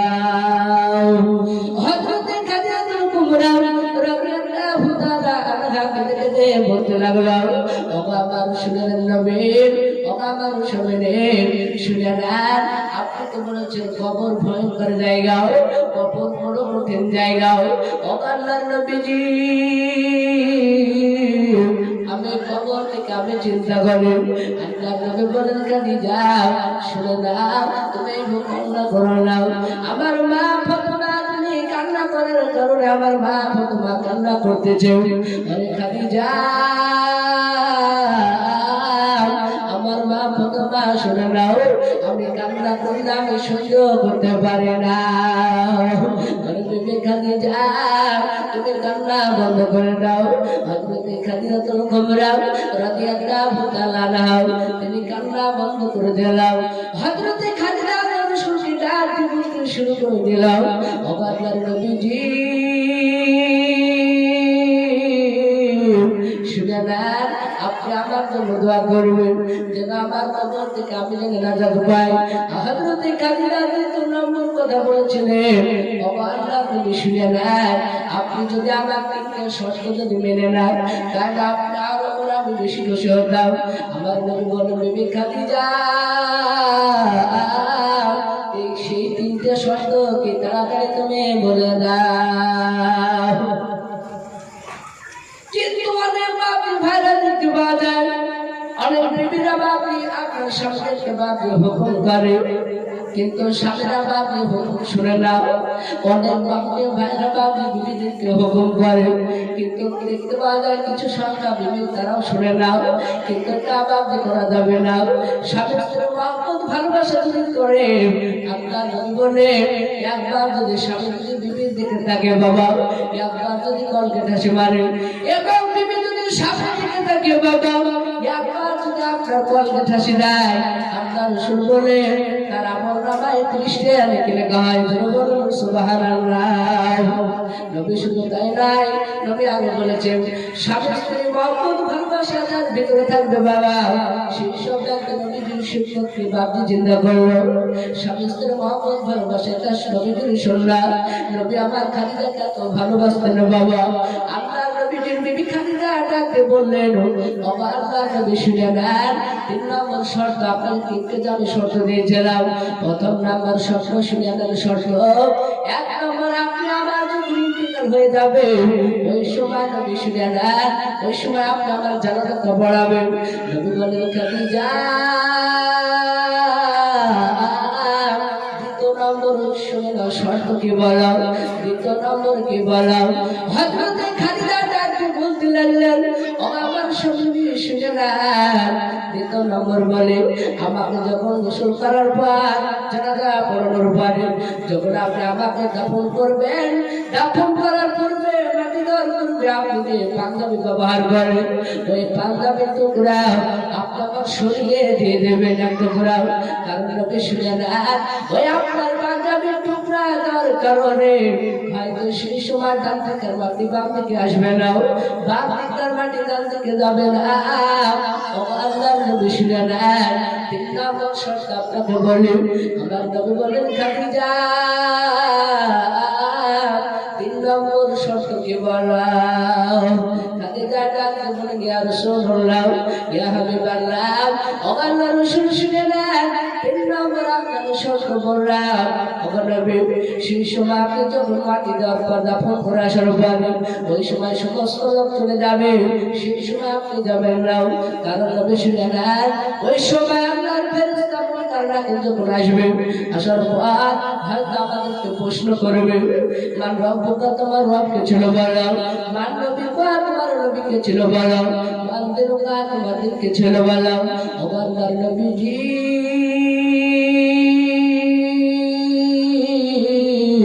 ওই সময় তাদের হয়তো ভীষণ তাদের আকৃতি চেহারা দেখার পর হয়তো আমি ওই প্রশ্নের উত্তরগুলো আমি ভুলে যাবো আল্লাহর নবীজি এই তৃতীয় শর্ত আপনি মানবেন কিনা বলেন আবার নবী বলেন খাদিজা শুনে না ভেবে আমি তোমার তৃতীয় শর্ত মেনে নিলাম এই কথা বলার পর হযরতে খাদিজা কুবরা রাদিয়াল্লাহু তাআলা আনহার মৃত্যুর আগে বাবা খাদিজা আল্লাহর রাসূলকে ডাক দিয়ে বলতে শুরু করে দিলাম ও আল্লাহর নবীজি শুনে দেন 40 বছর যখন আমার বয়স হয়েছিল আল্লাহর নবী আপনার যখন 25 বছর বয়স হয়েছিল 40 বছর বয়সে যখন বিবাহ হয়েছিল সেই দিন থেকে আজ পর্যন্ত নবী শুনে নেন আমার দ্বারা যদি আপনি আঘাত পেয়ে থাকেন গোস্বামী তাহলে আপনি আমাকে অন্তর থেকে মাফ করিয়ে দেন আপনার নবী কান্না করতে শুরু করে দিলাম তাকে বলতে শুরু করলাম অরে খাদিজা তুমি এমন ভগবান এই ভগবান কথা বলছো বলা হযরতে খাদিজা ডাকতে বলেছিল আল্লাহর নবীজি আমি আর দুনিয়ার বুকে বেঁচে থাকবো না আমার ইন্তেকাল হয়ে যাবে আল্লাহর নবী কান্না করতে করতে বললাম আরে বিবি খাদিজা শুনে নাও আমরা হয়তো তোমার পূর্ণাঙ্গ হক আদায় করতে পারি না আরে বিবি খাদিজা আমার দ্বারা যদি তুমি আঘাত পেয়ে থাকো তুমি আমার অন্তর থেকে মাফ করে দাও আপনারা কেউ বলতে পারবেন যে আমরা বিভিন্ন সুযোগে আমরা ক্ষমা চাইছি পারবেন বলতে পারবেন না ভাবছি আমার শোনালেরা প্রত্যেকটা বাপজি স্বামী বিবিদের কাছে বাপজি সকালবেলা উঠে বাপজি ক্ষমা চেয়ে নেওয়া দরকার উচিত এবং বিবিও স্বামীদের কাছে বাপজি ক্ষমা চেয়ে নেওয়া দরকার উচিত হায়াত মৌতের বাপজি কোনো গ্যারেন্টি নাই সম্মানিত ভাইরা আমার বাবা জীবনেরা মৌতের কোনো গ্যারেন্টি নাই বাবা আজ দেখবেন আমাদের দৌড়গুলো হয়তো অনেকে ফেসবুকে ইউটিউবে হয়তো দেখেছে যে বিধর্ম আপনার জাফিরুল ইসলাম তিনি বাপজি দুনিয়ার মুখ থেকে ত্যাগ করে চলে গেলেন ইন্তিকাল করলেন শুকর বললেন ইন্নালিল্লাহি ওয়া ইন্না ইলাইহি রাজিউন তিনি টাকা পয়সা বাপজি কম ছিল না তিনি বাপজি দুনিয়ার মুখ থেকে বিদায় হয়েছে কেউ বাপজি চিরস্থায়ী বাপজি বেঁচে থাকবে বলে হায়াত মৌতের কোনো গ্যারেন্টি নাই আজ হয়তো আপনারা আমার সঙ্গে আছেন না করো আমার রাস্তায় যেতে যেতে বাপজি মৃত্যু হয়ে যেতে পারবে কেউ বাপজি বলতে পারবে না হায়াত মৌতের কোনো গ্যারেন্টি নাই তাই প্রত্যেকটা বাপজি ভাইদেরকে এবং মা বোনদের সকলকে বলবো বাবা মৃত্যুকে বাপজি শোয়ার সময় বিছানায় যখন শোবেন তখন 5 মিনিট চিন্তা করবে গালে হাত দিয়ে যে আল্লাহ আমি দুনিয়ার থেকে যে আল্লাহ পাক আমাদেরকে পাঠিয়েছি এই যে পাঠানোর পরে আমরা দুনিয়াতে কি কাজ করছি একটু চিন্তা করবেন বাবা কাজে আপনি বুঝতে পারবেন নবীজি বলেন যে ব্যক্তি নামাজ ছেড়ে দিলেন সেই ব্যক্তি আপনার বলা হয়েছে সে গুনাহগার হয়ে গেল আরো বাবা অনেক বাপজিকে তার লেখা আছে কেউ বলছে 1,24,000 আপনার কেউ বলছে 80 বছর, এরকম ভাবে রায়তে ভাবে আসে এক ওয়াক্ত নামাজ ছেড়ে যাওয়ার কারণে সেটাকে 80 বছর জাহান্নাম আপনার করবে। কেউ বলেছে না, এক ওয়াক্ত নামাজ যদি ছেড়ে দেয় সেই ব্যক্তি 2,88,000 বছর জাহান্নাম করবে। তাহলে বলুন আপনার মধ্যে বা মজুরের মধ্যে বলেন 80, হয়তো 100, 120, 30, 150 হলো আমি ওই আমার নজরে বাদ 150 বছর কোনো নারী এবং পুরুষ বেঁচেছে এরকম আমি দেখি। সম্মানিত ভাইরা আমার বাবা জীবনে তাই মৃত্যুকে বাদ সর্বত্র বাবা আমাদেরকে আল্লাহ এভাবে করতে হবে। বিশ্ব রসুল বলে যে ব্যক্তি 5 ওয়াক্ত নামাজ আদায় করলো সেই ব্যক্তির বাদ রুচির অভাব হবে না। ধরে বলুন সুবহানাল্লাহ, রুচির অভাব হবে না। আজ আমাদের খাবার কেন করতে হবে? একটাই তো, সেটা আমাদের নামাজ বাদ উঠে গেছে। 5 ওয়াক্ত নামাজ পড়লে আমরা আপনার জিম্মাদার করে নাই। শীর্ষ ব্যক্তির ওপরে বাদ কাফের বেঈমানরা যদি আপনার দুশ্মনী করে, হিংসা করে, তাহলে তাকে আপনি ধ্বংস করতে পারবেন। এটা আল্লাহর তরফ থেকে আল্লাহ হেফাজত করবে। বলুন সুবহানাল্লাহ। সম্মানিত ভাইরা আমার বাবা বোনেরা, আমি বলছিলাম খাদিজাতুল কুবরা আপনার এই কথা বলার পরে ইন্তিকাল করলেন। সকল বললেন ইন্না লিল্লাহি ওয়া ইন্না ইলাইহি রাজিউন। আল্লাহর নবী আপনি কান্না করতে লাগলেন।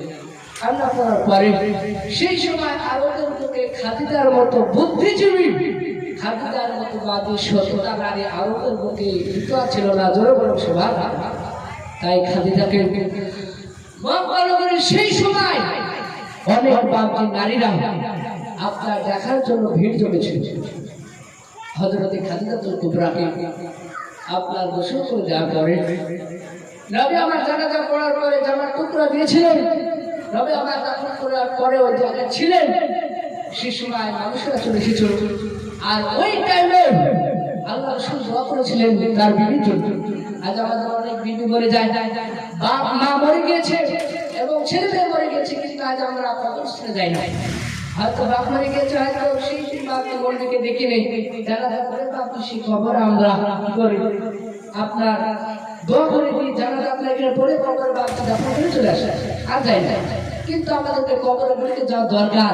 কবর বলতে গেলে বাপকে একটা বড় চিন্তা আসে যে আমাকে এই দুনিয়ার বুক থেকে ছেড়ে চলে যেতে হবে।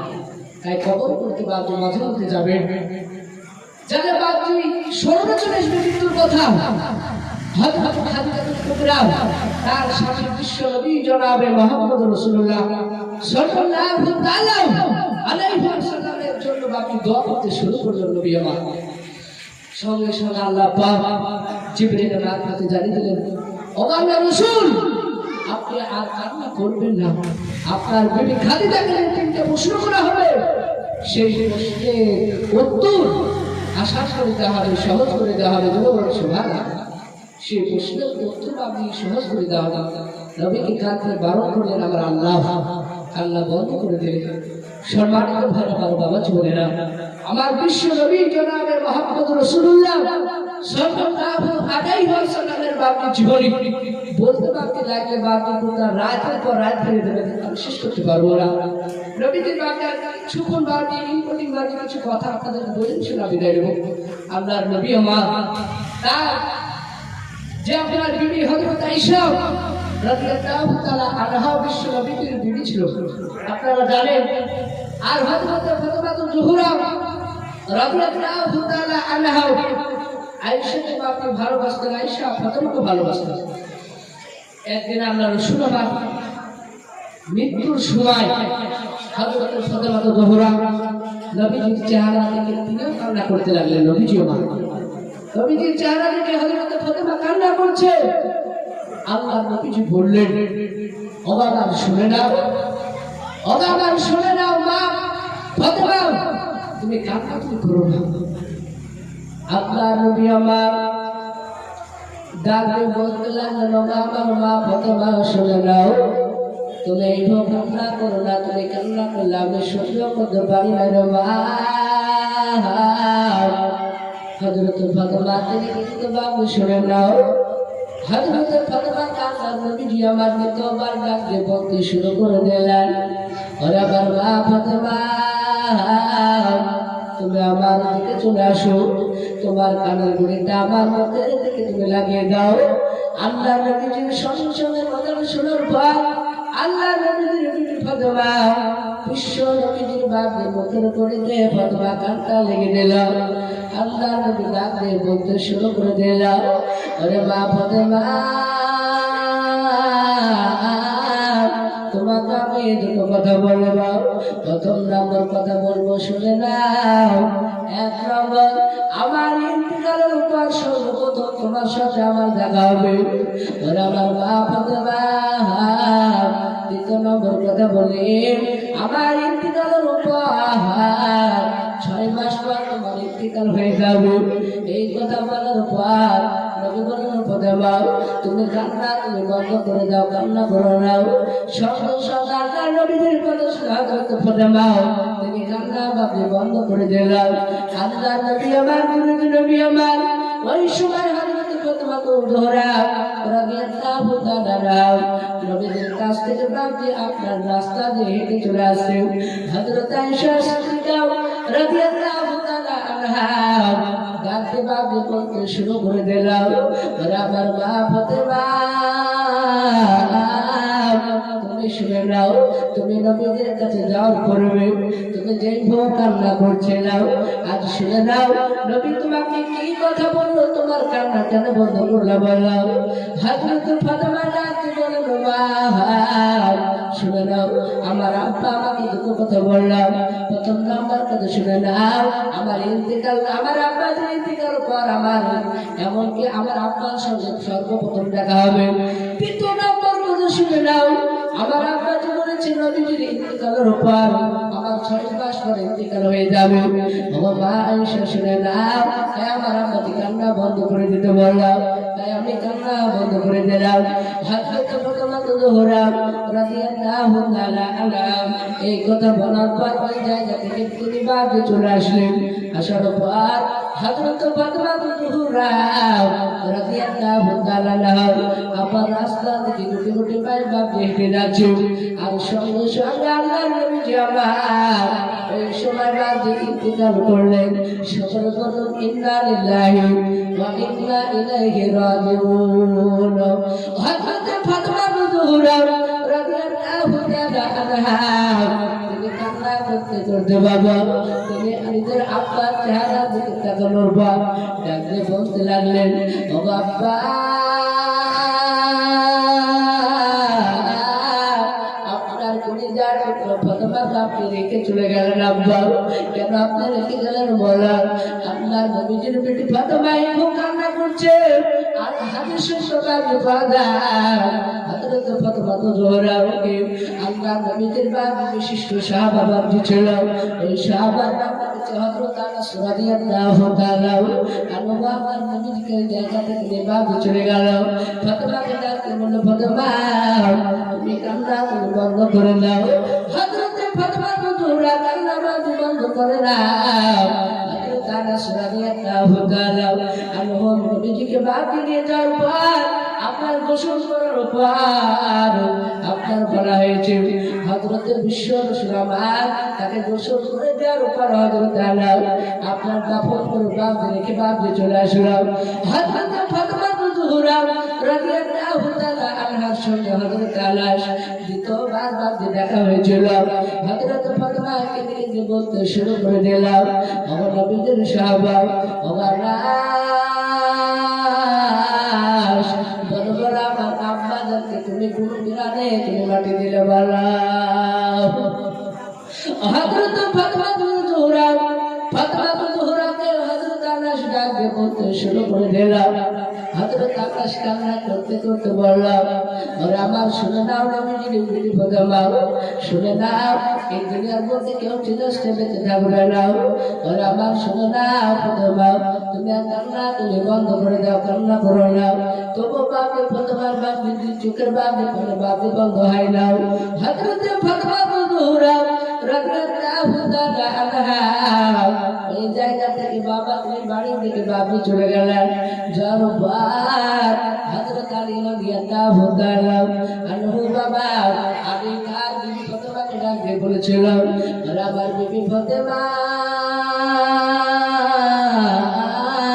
তুমি এমন ভাবে কেন কান্না তুমি শুনে নাও, তোমার আব্বা ইন্তিকাল হয়ে গেছে, কিন্তু ওই ইন্তিকালের পর থেকে আজ কিন্তু তুমি কান্না করছো, আর তুমি কান্না তুমি করো না। সঙ্গে সঙ্গে হযরত আলীর কথা বলার পর ফাতেমা কি কান্না বাদ দিয়ে চোখের বাদে কান্না বাদ বন্ধ হয় না। সম্মানিত ভাইরা বাবা জীবনেরা, আল্লাহ রাসূল দেখবেন মাত্র অনেক আমাদের আব্বা যখন আপনার আমার ছেলে বাবা মারা যায়, মা যখন মারা যায়, তার যদি বাকি সেই যুবকের বাকি যদি বোন থাকে, দেখবে সে বোনের বাকি ছেলে থেকে বেশি কাঁদে। কারণ মেয়েদের জানলাম যে নরম, তাদের দিন নরম, তারা কান্না করতে শুরু করে দেয়। তাদেরকে যেটা করবেন মেয়েদের বাকি দিন নরম, যেটা করবেন সেটাই শুনছে। তাদেরকে বাকি নরম ভাষা বলে তারা আপনার কথা অমান্য করতে পারবে না। সম্মানিত ভাইরা আমার বাবা জীবনেরা, হযরত ফাতেমা জোহরা রাদিয়াল্লাহু তাআলা আনহা তিনি বাপজি কান্না করছে। হযরত ফাতেমা জোহরা স্বামী আলী রাদিয়াল্লাহু তাআলা আনহা ডাকতে বলে, ফাতেমা তুমি আর কান্না করো না, একটু দূরে চলে পড়ি। আল্লাহুম্মা সাল্লি আলা সাইয়্যিদিনা মাওলানা মুহাম্মদ ওয়া আলা আলি সাইয়্যিদিনা মাওলানা মুহাম্মদ সাল্লু আলা মুহাম্মাদিন সাল্লু আলা মুহাম্মদ। হরদম জবার ছেড়ে কালো পাক নামে মুহাম্মদ, হরদম জবার ছেড়ে কালো শাফিয়ানা মুহাম্মদ। আমি বলছিলাম হযরত ফাতেমা জোহরা আলী রাদিয়াল্লাহু তাআলা আনহা ডাকতে বলেন, ওগো ফাতেমা তুমি আর কান্না করো না। তবু ফাতেমার চোখে আপনার পানি ঝরলো, আপনার বন্ধ হয় নাই চোখের পানি। সঙ্গে সঙ্গে ফাতেমা তিনি বাড়িতে আসার পরে আপনার কিতাব লিখেছে আপনার জবের আটা, ওই আটা দিয়ে ফাতেমা বাড়িতে বাবজি রুটি তৈরি করেছে। আমার মা বোনেরা বাবজি গমে ময়দা দিয়ে বাবজি রুটি বানায়, তো ওই রকম জবের বাবজি আটা দিয়ে আপনার রুটি বানাচ্ছে। হযরত ফাতেমা জোহরা বানাতে নিজের আব্বার কথা মনে পড়ে যাচ্ছে। হযরত ফাতেমা জোহরা রাদিয়াল্লাহু তাআলা আনহা তার নিজের আব্বার উপরে এত মহব্বত ভালোবাসা ছিল। বাবা এই কথা বলার পূর্বে একজন সাহাবা ঘটনা বলে বাবা, আল্লাহর নবীজির বিশিষ্ট সাহাবা, সেই সাহাবা ছিল হযরত আলকামা রাদিয়াল্লাহু তাআলা আনহা।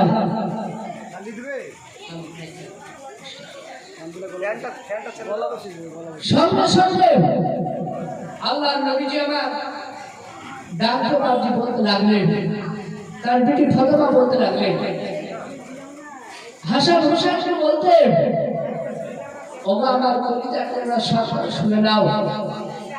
আমি সাহাবাকে ঘটনা বলছিলাম, ধ্যান বাবজি চলে গেছে, বাবজি লাইনে বাবজি ভুলে গেছে। সম্মানিত ভাইবার বাবা জীবনেরা, সেই সাহাবা হযরত আলকামা রাদিয়াল্লাহু তাআলা আনহু বিশিষ্ট সাহাবা, তিনি আপনার দুনিয়া 12 বছর পর্যন্ত আপনার খিদমত করতে আহ্বান করতে ওই সাহাবা আমার ইন্তিকালের সময়, মৌতের সময় দুনিয়ার সমস্ত কথা বের হচ্ছে, কিন্তু নবীজির কলেমা লা ইলাহা ইল্লাল্লাহু মুহাম্মাদুর রাসূলুল্লাহ সকলে বলুন সাল্লাল্লাহু আলাইহি ওয়াসাল্লাম, এই কলেমা বারবার মুখ থেকে উচ্চারণ হচ্ছে। ওই সময় কিছু সাহাবা আপনার সাহাবাদেরকে খবর দিলেন, সাহাবারা চলে আসলেন, সাহাবারা আবার নবীজিকে খবর দিলেন। নবী আমার সঙ্গে সঙ্গে ওই জায়গা থেকে চলে আসলেন। আল্লাহর নবী বলেন, বাবা আমার সাহাবারা বলো, এই আলকামার মা বাপ দুনিয়াতে বেঁচে আছে? সাহাবারা বললেন, বাবা আমার রাসূল, এই আলকামার বাপ পৃথিবীর বুকে বেঁচে নাই, মা বেঁচে আছে। বলে নিশ্চয়, নবী বলছেন নিশ্চয় এর মাকে দুঃখজনক কথা বলেছে। নারে কেন কলমা বের হবে না? আল্লাহর নবী বলে বাবা আমার সাহাবা এই আলকামার জনম দক্ষিণে মাকে ডেকে নিয়ে আসে। আলকামার জনম দক্ষিণে মাকে আপনারা ডেকে আনলেন। আসার পরে আল্লাহ রাসূল আলকামাকে ডাকতে বললেন। তার মাকে ডাকার পূর্বে রাসূল একটা কথা বলেছিলেন যে ও আলকামা বড় করে মা না ইলাহা আলকামা রাদিয়াল্লাহু আনহু আপনার এই ডান হাতের কানটা আপনার এই মুবারক কেটে দিলেন। আল্লাহ রাসূল আমার দ্বিতীয়বার ভাবছে আলকামা ডান দিকে রাসূল আমার মুখে বললেন আলকামা বড় করে মা সঙ্গে সঙ্গে তিনি এই বাম দিকের কানটা এই ডান দিকে ভাবছে ঘুরে নিলেন। যখন বললেন ও আলকামা সাহাবারা ওই আলকামার মাকে ডেকে নিয়ে আসলেন। তখনকার ডেকে আনলেন। ডেকে আসার পরে আল্লাহ রাসূল আলকামার মাকে ডাকতে বলেন ও আলকামার মা বলুন আপনার ছেলে আপনাকে কি দুঃখ দিয়ে কথা বলেছে কি বললাম? হযরত আলকামা রাদিয়াল্লাহু তাআলা আনহু তুমি আপনার ওই আলকামার মা দুই চোখ দিয়ে আপনার পানি গড়গড় করবা পড়তে শুরু করে দিলাম।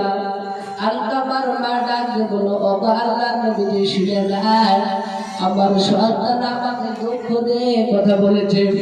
আমার নবী বলেন ও আমার সাহাবারা শুনে নাও নিশ্চয় এই জনম দুঃখিনী মা আলকামার মাকে কথা বলেছে দুঃখ দিয়ে তাই কলমা বের হয় না। আল্লাহর নবী ডাকতে বলেন ও আমার শুনে নাও আলকামার মা আপনার সন্তানকে আপনি মা করিয়া দেন। আমি একজন নবী হয়ে আপনাকে বলে আলকামার মা কান্না করতে করতে বলেছিল আল্লাহর নবী শুনে না আমার সন্তান আমাকে দুঃখ দিয়ে কথা বলেছে আমার সন্তানকে আমি কোনোদিনই মা করব না। আমার আলকামার মা মাফ করবে না বলে না মাফ করবে না জাহান্নামে চলে যাবে। ওই মায়ের ডাকে বলল আল্লাহর নবী মাফ করবো না জাহান্নামে চলে যাবে তবুও যায়। কিন্তু বাবা অনেক মা বোনেরা বাপজির ভাইরা যখন বাচ্চা ছেলে মেয়েরা অনেক বাপজি দোষ করে ওই সময় ওই মা এবং বাপজিরা রাগের বাপজি জ্বালাতে ওই ছেলেটা কিংবা বাপজি মেয়েটাকে বাপজি মেরে দেয়।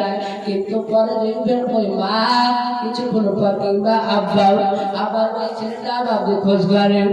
এত বাবার উপরে বাবা ভালোবাসা আল্লাহ শুরু বাবা আমার আল্লাহ সৃষ্টি করে দিয়েছে বাবা।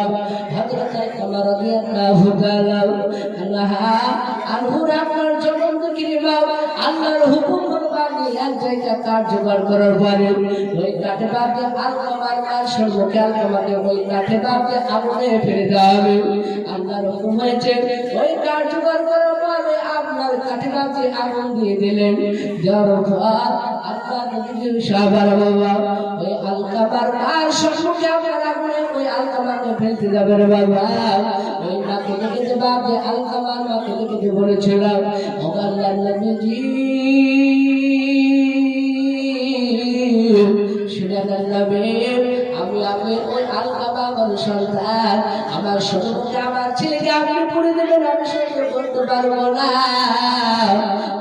আমার নবীজি আমার সন্তানকে আমি ক্ষমা করে দিলাম। যেন শুরু করুন সুবহানাল্লাহ। ভাবতে পেরেছেন মারা কাকে বলে? মা কাকে বলে? তাই আল্লাহ রাসূল বলেছেন সব জায়গায় দুনিয়া থেকে হাদিস এসেছে সব জায়গায় বাপজি সাহাবাকে রাসূল আমার নবীজি বলেছেন সব জায়গায় পৃথিবীর বুকে মা হলো শ্রেষ্ঠ তারপরে বাপজি আব্বা। কিন্তু অনেক বাপকে ভাইরা মা বাপকে কষ্ট দেই না? এটা ইনশাআল্লাহ আজ থেকে আমরা দেবো না কোনো ইনশাআল্লাহ। হাত তুলে বলেন ইনশাআল্লাহ। সবাই হাত তুলবেন না? আজ থেকে বাপ মাকে আমরা কষ্ট দেব না। যাদের বাপ মা দুনিয়ার বুকে বেঁচে আছে সেসব ব্যবসাদেরকে সেসব ভাইদেরকে বলবো কষ্ট দেব না। যাদের বাপ মা দুনিয়ার বুকে বেঁচে নাই তাদেরকে বলবো কবরে গলিতে যাওয়ার পরে একটু দোয়া করবো তাদের জন্য। এবং 5 ওয়াক্ত নামাজ আমরা এখন যারা পড়ি আলহামদুলিল্লাহ, যারা পড়ি না আজ থেকে 5 ওয়াক্ত নামাজ পড়বো বলুন ইনশাআল্লাহ। বলেন ইনশাআল্লাহ। সকলে হাত তুলে ইনশাআল্লাহ 5 ওয়াক্ত নামাজ ইনশাআল্লাহ আজ থেকে শুরু করে দেবো ফজর থেকে ইনশাআল্লাহ। আল্লাহ পাক কবুল করুন বলুন আল্লাহুম্মা আমিন।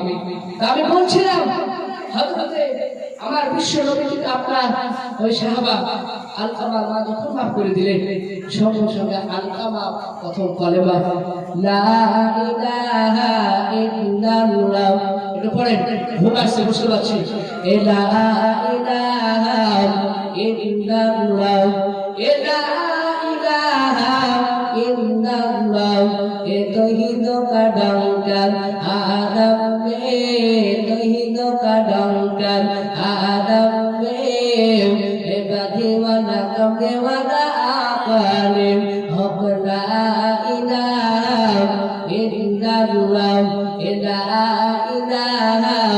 इल्लल्लाह, ला इलाहा इल्लल्लाह मुहम्मदुर রাসূলুল্লাহ সাল্লাল্লাহু তাআলা আলাইহি ওয়াসাল্লাম। এই কলমা পড়ে হযরত আলকামা রাদিয়াল্লাহু তাআলা আনহু বাদে ইন্তিকাল করলেন।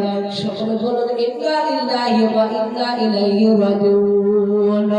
হযরত বিশ্বনবীর কাছে বাবা আমি বলছিলাম হযরত ফাতেমা জোহরা বাড়িতে যে আপনার জবে আপনার আটা দিয়ে রুটি আপনার তৈরি করছিলাম, আর ওই সময় হযরত আলী রাদিয়াল্লাহু তাআলা আনহু ওই সময় বাদে বাড়িতে বাদে হাজির হয়ে গেল। হযরত আলী ডাকে বলতে শুরু করে দিলাম, বিবি ফাতেমা শুনে নাও, তুমি এত কষ্ট করে কেন রুটি বানাচ্ছো বাবা? আমার বিবি ফাতেমা তোমার আম্মা ইন্তিকালের পর থেকে ওই দিন থেকে আজ পর্যন্ত তুমি কান্না করতে করতে এমনকি তোমার শরীরটা তোমার দুর্বল হয়ে গেছে। আর আমার বিবি ফাতেমা তোমাকে এত কষ্ট করে কে রুটি বানাতে বললো বলা, কে রুটি তৈরি করতে বলেছো বলা? হযরত ফাতেমা জোহরা রাদিয়াল্লাহু তাআলা আনহা তিনি কান্না করতে করতে বলতে লাগলাম, আমার স্বামী শুনে না, আমার আল্লাহ শুনে না, দুনিয়াতে আমার শেষ কাজ, আগামী কালা হয়তো বুঝে নাও থাকতে পারে। হযরত আলী কথাটা ফাতেমার মুখ থেকে শোনার পর হযরত আলী তিনি কান্না করতে লাগলেন। হযরত আলী ডাকে বলতে লাগলেন, আমার বিবি ফাতেমা তুমি এমন ভাবে কোনো কান্না তুমি কেন করছো বলা? হযরত ফাতেমা তিনি ডাকে বলেন, আমার স্বামী শুনে না, আমি আজ রাতের বেলায় স্বপ্ন দেখলাম আমার আব্বাকে বলেছে, আমার শুনে নাও মা ফাতেমা 6 মাস পরে একদিন কেউ বলছে বাবা 2 দিন আপনার বলা হয়েছে। হযরত ফাতেমা তার স্বামীকে বলছেন, আমার স্বামী রাতে আমি স্বপ্ন আমি দেখলাম আমার আব্বাকে বলছে, ফাতেমা তুমি আজকে না আগামী আমার সাথে তুমি চলে আসো। আমার স্বামী আমার আজ আগামী কাল আমার ইন্তিকাল হয়ে যাবে। হযরত ফাতেমা কথাটা যখন বললেন, হযরত আলীর বাপকে আবার চোখে বাপকে গড়গড় করে বাপকে পানি ঝরতে শুরু করে দিলাম। হযরত আলী রাদিয়াল্লাহু তাআলা আনহু তিনি কান্না করতে করতে আপনার উপরে ছিলাম। আর আমার বিবি শুনে নাও ফাতেমা তুমি এমন কথা দ্বিতীয়বার বলো না। হযরত আলী রাদিয়াল্লাহু তাআলা আনহু এই কথা বলার পর তার বাপ নিজের সন্তানকে বলছিলাম হাসান এবং হুসাইনকে, তুই সন্তানকে নিয়ে বাবা। হযরত আলী রাদিয়াল্লাহু তাআলা আনহু আমার বিশ্ব রসুলকে সময় বাপ যে জায়গায় দাফন করেছিলাম ওই জায়গায় নবীজিকে বাবা তার নাতি আপনার হাসান হুসাইনকে হযরত আলী আপনার নিয়ে গিয়েছিলাম। নিয়ে যাওয়ার পর ওই জায়গায় তিনি আল্লাহ নবীজির জামাই তিনি কবরটাকে বাপ যেখান থেকে বাপ থেকে ভূপাতে করে দেখলাম। করে দেখার পর হাসান হুসাইনকে দেখতে পেলাম। হাসান হুসাইনের বাপ তিনি চোখে বাপকে পানি ঝরতে লাগলো। হযরত আলী কান্না করতে করতে বাবা এই দিকে হযরত ফাতেমা রুটিকে বাপকে তৈরি করার পর আবু বকরের বাপ যে বেবে হযরত আপনার ফাতেমার বাপকে নানিমা ছিলাম। হযরত ফাতেমা জোহরা আবু বকরের স্ত্রীকে বাপকে ডাকতে বলেছিলাম, ও আমার শুনে দাও নানিমা, তুমি আমার ওই যে হাসান হুসাইন এবং আমার স্বামী ওই কবরটার কাছ থেকে যখন ফিরে আসবে বাড়ির দিকে সেই সময় তুমি খেতে দেবা। শুনে না তুমি আমার এই দায়িত্বটিকে পালন করবা কিনা বলা। হযরত আবু বকর বিবি ডাকতে করেছিল আমার শুনে নাও ফাতেমা তুমি কান্না তুমি করো না চিন্তা করো না তোমার আমি কাজ অবশ্যই করে দেব সঙ্গে সঙ্গে হযরত আলী রাদিয়াল্লাহু তাআলা আনহু দুই ভাই বাবা তিনি চলে আসলেন আসার পর আবু বকরের বাবা ভেবে তিনি রসুল্লাহ হযরত হাসান হোসেনকে হযরত আলীকে বাপ দিয়ে দিলেন আর ওই সময় ফাতেমার বাড়িতে বাপ তিনি থাকলেন না ওই ঘর থেকে আবার আপনার দ্বিতীয় বাপ যে ঘরে প্রবেশ করলাম ঘরে আপনার প্রবেশ করার পর আপনার ওই ঘরটার গুলিতে আপনার নদীদের ফাতেমা তিনি কান্না বাপ যে করছে থেকে আমাকেও চলে যেতে হবে হাসান হোসেন এইদিকে বাবা আবু বকরকে যখন আপনার খাবার টাবার যখন দিলাম ওই সময় হযরত আলী রাদিয়াল্লাহু তাআলা আনহু তিনি তার নিজের সন্তানের কাছে তিনি ছিলাম দুই ভাই আপনার ওই রুটির টুকরা বাদ আপনার ওই বাদ খেতে যাবেন আর হাম্মা ওর বাদ কান্না করতে লাগলো হাসান হোসেন ডাকতে বলতে লাগলো আমার মা কোথায় বলা ও মা আমার মা কোথায় তাড়াতাড়ি বললাম তুই সন্তান বাকি রুটির টুকরাটা বাবা আপনার মুখে দিবার বাকি আর খেলেন না তুই সন্তান তুই কান্না করতে লাগলো কান্না করতে করতে বলেছিল আমার মা কোথায় বললাম আল্লাহ নবী জনাবে মুহাম্মদ রাসূলুল্লাহ সাল্লাল্লাহু আলাইহি ওয়াসাল্লাম তিনি আপনার হাসান হোসেন দুই ভাই কান্না করতে করতে বাবা ফাতেমাকে জোড়া যে রাস্তায় বাবা যে ঘরটা ছিল সেই ঘরটা থেকে হযরত হাসান হোসেন তিনি ধরে যেতে শুরু করে দিলাম যারো হযরত ফাতেমার বাপ যে গলার খানা ধরে বাবা গলা ধরে বাবা হাসান হোসেন তিনি কান্না করতে লাগলো ডাকে বলতে লাগলো মা মা শুনে নাও তুমি কেন আমাদের কাছ থেকে এত দূরত্ব বাবা তুমি আর আমি একসঙ্গে খাওয়া করবা ফাতেমা তিনি নিজের সন্তানের বাপের কথা শুনে তিনি আরো জোর বাপে কান্না করতে শুরু করলাম হযরত ফাতেমা তো জোহরা রাদিয়াল্লাহু তাআলা আনহা কান্না করতে করতে বাবা নিজের সন্তানকে বাপে যে চোখের পানিতে বাপে মুছে দিলাম যার উপর আপনার হযরত হাসান হোসেনকে আপনার ফাতেমা কি আপনার গোসল করে দিলেন পানি দিয়ে দেওয়ার পর হযরত হাসান হোসেনকে দুটো বাপ যে জামা প্যান্ট করে দিলেন হযরত আপনার ফাতেমা দেওয়ার পর ডাকতে বাপজি বলতে শুরু করে দিলাম আমার তুমি জানো সন্তান শুনে দাও হাসান হোসেন তোমার নানার কবরটা তুমি দ্বিতীয়বার আবার জিয়ারত করে আসো দুই সন্তানকে বাপজি আবার কবর ঘুরিতে বাপজি পাঠিয়ে দিলাম এই দিকে হযরত আলী রাদিয়াল্লাহু তাআলা আনহুকে বাপজি পাঠাই নাও হযরত ফাতেমা তো দৌড়াও তার আপনার হযরত আপনার ফাতেমা তো জোহরা তার স্বামীকে ডাকতে বলতে লাগলো আমার স্বামী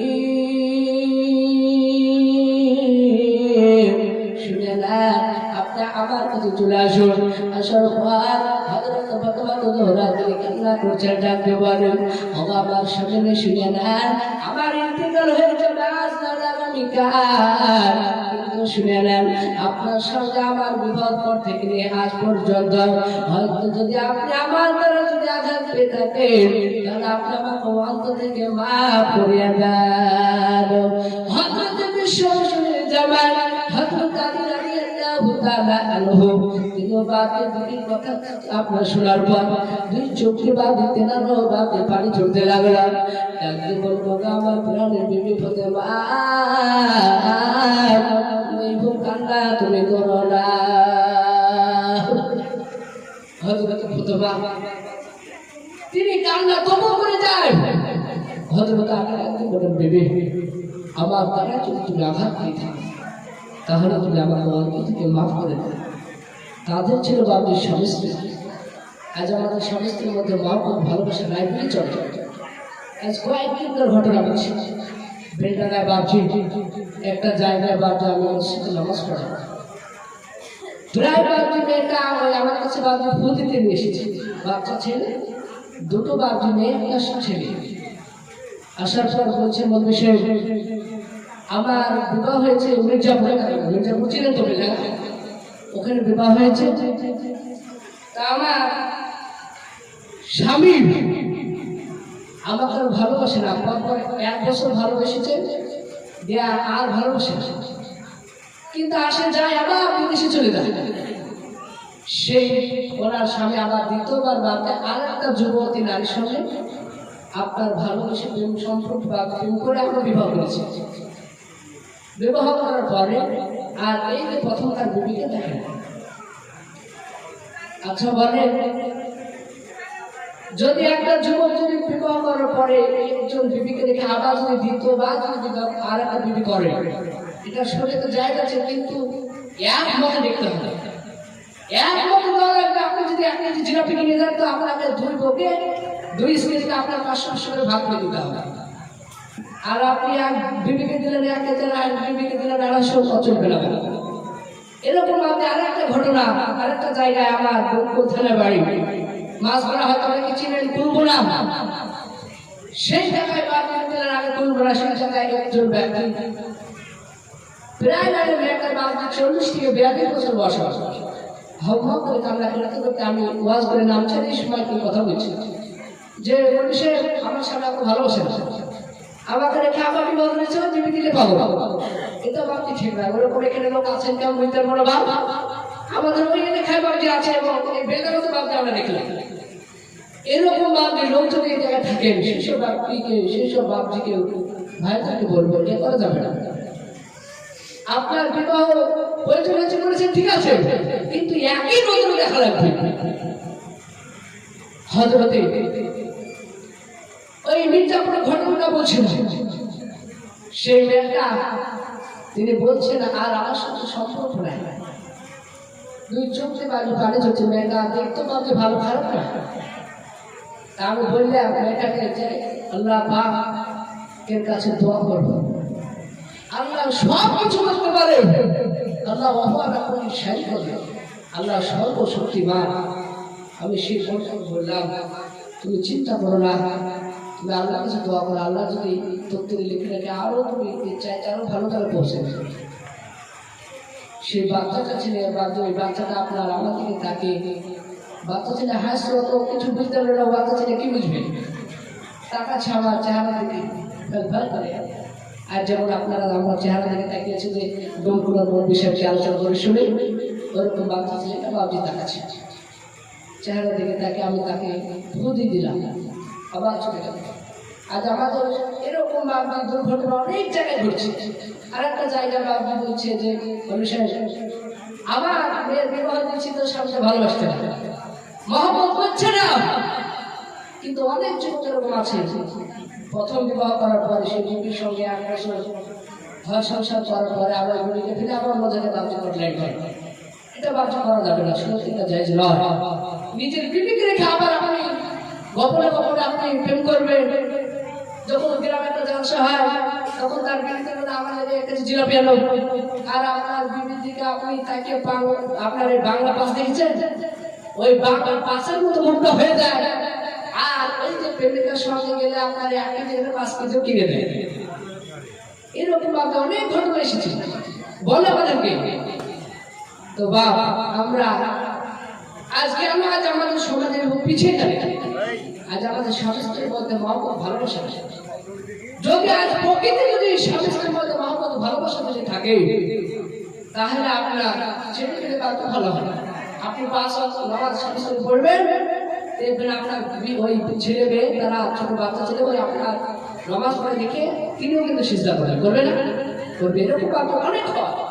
আমার এই ভাইয়ের পিছিয়ে কথা বলছি, আমি যখন বাড়িতে নামাজ পড়ি, ওই ভাইয়ের মেয়েরা এনারা এসে আপনার ওই নামাজের অবস্থায় আল্লাহ বলে পাশে। এবার আমার বলে এদিকে সুমাইয়া কিংবা আপনার ওই রুবিনা তাহলে এদিকে শোনা, এই ডাকে আপনার দাদিতে বলবেন ডাকে, এরকম হয়। আমি বলি মা দেখো না, এখন শিক্ষা হবে। অনেক বাচ্চা যুবকরা, অনেক যারা বিবাহিত, অনেক সেই ব্যাপক ছেলেরা মসজিদে যায় শুক্রবার, যাই বাপজি শিশু মাতে ওই নামাজ পড়া করা বাপজি শিশুরা কিতে করছে ওটা দেখে। তো সবার তো ভাই আমার বাবা চুকে না, আপনার স্বামী-স্ত্রীর মহব্বত ভালোবাসা সৃষ্টি করবেন, তা আপনার ছেলেকে ওই ব্যবহার থেকে এনারও ভাবছে এরকম আমল করবেন। আর যদি আপনি বিবিকে রাখে যদি আপনার অন্যদিকে কন্ট্রোল করেন, প্রেম করেন, আর বিবিএ থেকে বাচ্চা ছেলেকে মেয়েকে রেখে আপনার বিবিএ প্রেম করানো যায়, তাহলে ছেলে বাচ্চা ঠিক করে পৌঁছাতে পারবে না। ছেলে বাচ্চা রাস্তায় গিয়ে বলেছিল বলে এখান থেকে আপনার বাংলাদেশ থেকে দেবে। সম্মানিত ভাই আমার বাবা চলে, তাই বাবা আমাদের একটাই লক্ষ্য রাখতে হবে যে আমরা ছেলে মেয়েদেরকে আমরা সকলে সঠিক শিক্ষা দেবো। বলুন ইনশাআল্লাহ, বলুন ইনশাআল্লাহ। কমসে কম বাবা গ্রামের বাড়িতে বক্তব্য খোলা করবে না, কেন বক্তব্য খোলা আছে?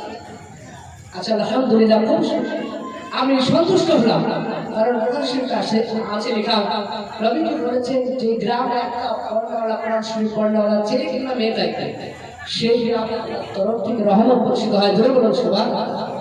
আরো বাপজি বলেছে, রবীন্দ্র বলেছে যে গ্রামে যদি আপনার কোরআন শিক্ষা করে, সেই ছেলে কিংবা মেয়ে যদি শিক্ষা অর্জন করে গ্রামে কিংবা মাদ্রাসায়, সেই আমাদের আমলনামা বলা হয়েছে যে 100 রাকাত নফল নামাজ পড়ে যতটা নাকি তার আমলনামা লেখা হবে, কতটা পরিমাণ ওই মেয়েটা কিংবা ছেলেটা যদি গ্রামে পড়ে কিংবা মাদ্রাসায় শিক্ষা অর্জন করে কোরআন, আল্লাহ রাসূল বলেছেন সেই ব্যক্তি 100 নফল নামাজের চাইতে বেশি নাকি পাবে। ধরে বলুন সুবহানাল্লাহ।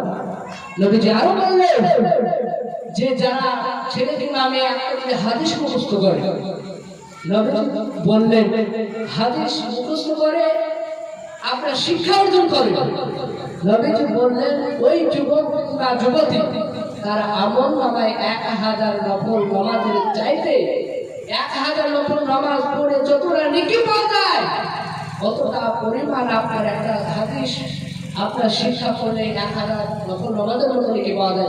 সুবহানাল্লাহ। তাই ইনশাআল্লাহ আমরা চেষ্টা করব। বাবা সম্মানিত ভাই আমার বাবা চুনেরা, আল্লাহ নবী জনাবে মুহাম্মদ রাসূলুল্লাহ সাল্লাল্লাহু আলাইহি ওয়াসাল্লাম, সেই নবীজি মামা তার বেটি ফাতেমা জোহরা সঙ্গে সঙ্গে তিনি আপনার ডাকতে বলতে লাগলেন, অবশ্যই আপনি আমাকে মাফ করে দিন। ওই সময় আপনার কিতাবে লিখেছে হযরত ফাতেমা জোহরা নাম বাদে হাদিসে পাওয়া যায়। ফাতেমা জোহরা কথা বলার পর হযরতে বিশ্বনবীজি আলী জামাই কথা যখন ক্ষমা চেয়ে নিলেন, নেওয়ার পর হযরত ফাতেমা ইন্তিকাল করলেন। সকল বলল ইন্না লিল্লাহি ওয়া ইন্না ইলাইহি রাজিউন। ইন্তিকালের পরে আপনার বলা হচ্ছে দুই সন্তান হাসান হুসাইন, এনারা ওই নবীজির কবরের গুটি থেকে গুটি গুটি পায়ে আপনি চলে এসেছেন। আমার বিশ্বনবীর দরুদে নবী জনাবে মুহাম্মদ রাসূলুল্লাহ সাল্লাল্লাহু তাআলা আলাইহি ওয়াসাল্লাম তার বাবা লাতে হাসান হোসেন দুই ভাই কবর থেকে বাবা হুজুরের পায়ে যখন ফাতেমার বাড়িতে প্রবেশ করল, হযরত ফাতেমা জোহরা রাদিয়াল্লাহু তাআলা আনহা চেহারা দেখার পর হাসান হোসেন বাবা মাকে ডাক দিতে শুরু করে দিল, আমার মা বলে বাপ যে আওয়াজ দিতে লাগলো। কিন্তু মা যদি বেঁচে থাকে তবে তুমি উত্তর দেবে, তবে আপনার ফাতেমা যদি বেঁচে থাকতো তবে আপনার হাসান হোসেনের ডাকে সাড়া দিত। কিন্তু বেঁচে নাই হযরতে হাসান হোসেন দুই ভাই আপনার মার গলা ধরে তিনি কান্না করতে লাগলো, ডাকতে বলতে লাগলো, মা তুমি আমার কাছ থেকে ছেড়ে চলে গেল, আমাকে ছেড়ে চলে গেলে কেন বললাম? অগমা আমার সহ্য করতে পারি না। হাসান হোসেন বাবা চোখে আপনার গড়গড় গড়গড় পানি পড়তেছে বাবা। আল্লাহ নবী জনাবে মুহাম্মদ রাসূলুল্লাহ সাল্লাল্লাহু তাআলা আলাইহি ওয়াসাল্লাম আমার কান্না করতে করতে বাবা তার হাসান হোসেন লাতি কান্না করতে করতে আমার নবী যে আপনার লাতি বাবা তিনি এক জায়গায় তিনি দাঁড়িয়ে গেল। হযরত আলী রাদিয়াল্লাহু তাআলা আনহু আপনার ফাতেমাকে আপনার গোসল করে দেওয়ার পর জানাজা বা বিপরণ পর দাফন করল। হযরত আলী রাদিয়াল্লাহু তাআলা আনহার বাদে মনটা খারাপ হয়, নিজের সন্তানকে নিয়ে তিনি আপনার বসে থাকলেন। হযরত আলী রাদিয়াল্লাহু তাআলা আনহু তার সন্তানদেরকে বোঝাতে শুরু করেছিলেন। এই ভগবান দিনের মুখ থেকে বাবু অনেক মানুষ দুনিয়ার মুখ থেকে বাবু চলে গিয়েছে। আজ আপনি আমি যাব, কোনো গ্যারান্টি নাই। যেতে হবে আগামীকাল, না 5 বছর পর, না 10 বছর পর চলে যেতে হবে। তাই সেজন্য প্রত্যেকটা বাবজি ভাইকে বলবো, বাপ আমরা যতদিন আল্লাহ আমাদেরকে বেঁচে রাখবে ততদিন বাবজি আল্লাহ আমরা ইবাদত করবো। বলুন ইনশাআল্লাহ, বলুন ইনশাআল্লাহ। বাবজি আমার পরে বাবজি একজন বক্তা, প্রধান বক্তা তিনি এসেছে, আপনাদের সম্মুখে তিনি মূল্যবান কথা তুলে ধরবে। তো বাবজি আমার বলার আরো ছিল, কিন্তু টাইমের বাবজি একটা নির্দিষ্ট টাইমও দিয়েছে মহাশয়। আল্লাহ পাক আমাদের বেঁচে রাখে, আপনারা যদি আবার দ্বিতীয়বার পুনরায় যদি দাওয়াত করেন ইনশাআল্লাহ আসবো। আমার বন্ধু ফারুক মন্ডল, এনার নাম্বার আছে, হয়তো আপনার নাম্বার নিলে ওনার কাছে নিতে পারে। নাম্বারটা বলেও দিচ্ছি, 9734 34 9734 তার পূর্বে বলবো বাপ, আমি সম্পর্কে বলবো। আবার দ্বিতীয়বার আমি গান করি যে আমরা 5 ওয়াক্ত নামাজ পড়বো মা বোনেরা, আর যারা পড়ি তারা আলহামদুলিল্লাহ। আর আমি এখান থেকে নামার পূর্বে বক্তা সাহেব তিনি চলে এসেছেন, তার পূর্বে আমি সকল আপনি ভাইদেরকে বলবো, প্রধান বক্তা তো দোয়া করবি, তার পূর্বে আমি আপনাদেরকে নিয়ে একটু দোয়া করবো, কারণ আমি অনেকটা দূর রাস্তা অতি গরম করে আমি এসেছি।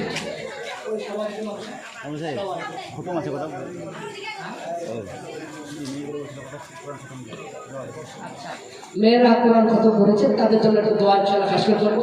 প্রধান বক্তা চলে এসেছে, তো তিনি আমার ঘরে আপনার শেষের বেলায় তিনি দোয়া করবেন। তারপরে আমি অনেকটা রাস্তা থেকে এসেছি, আমি দোয়া করবো ইনশাআল্লাহ। একটু আমি ইনশাআল্লাহ দোয়া করে ছেড়ে দেবো ইনশাআল্লাহ। তা আমি সকলে তার পূর্বে তিনি একটা গজলের আবদার করেছিলেন, ইনশাআল্লাহ গজল ছেড়ে দেবো ইনশাআল্লাহ। সৈয়দে আলম নবীজি শাহে মদিনা,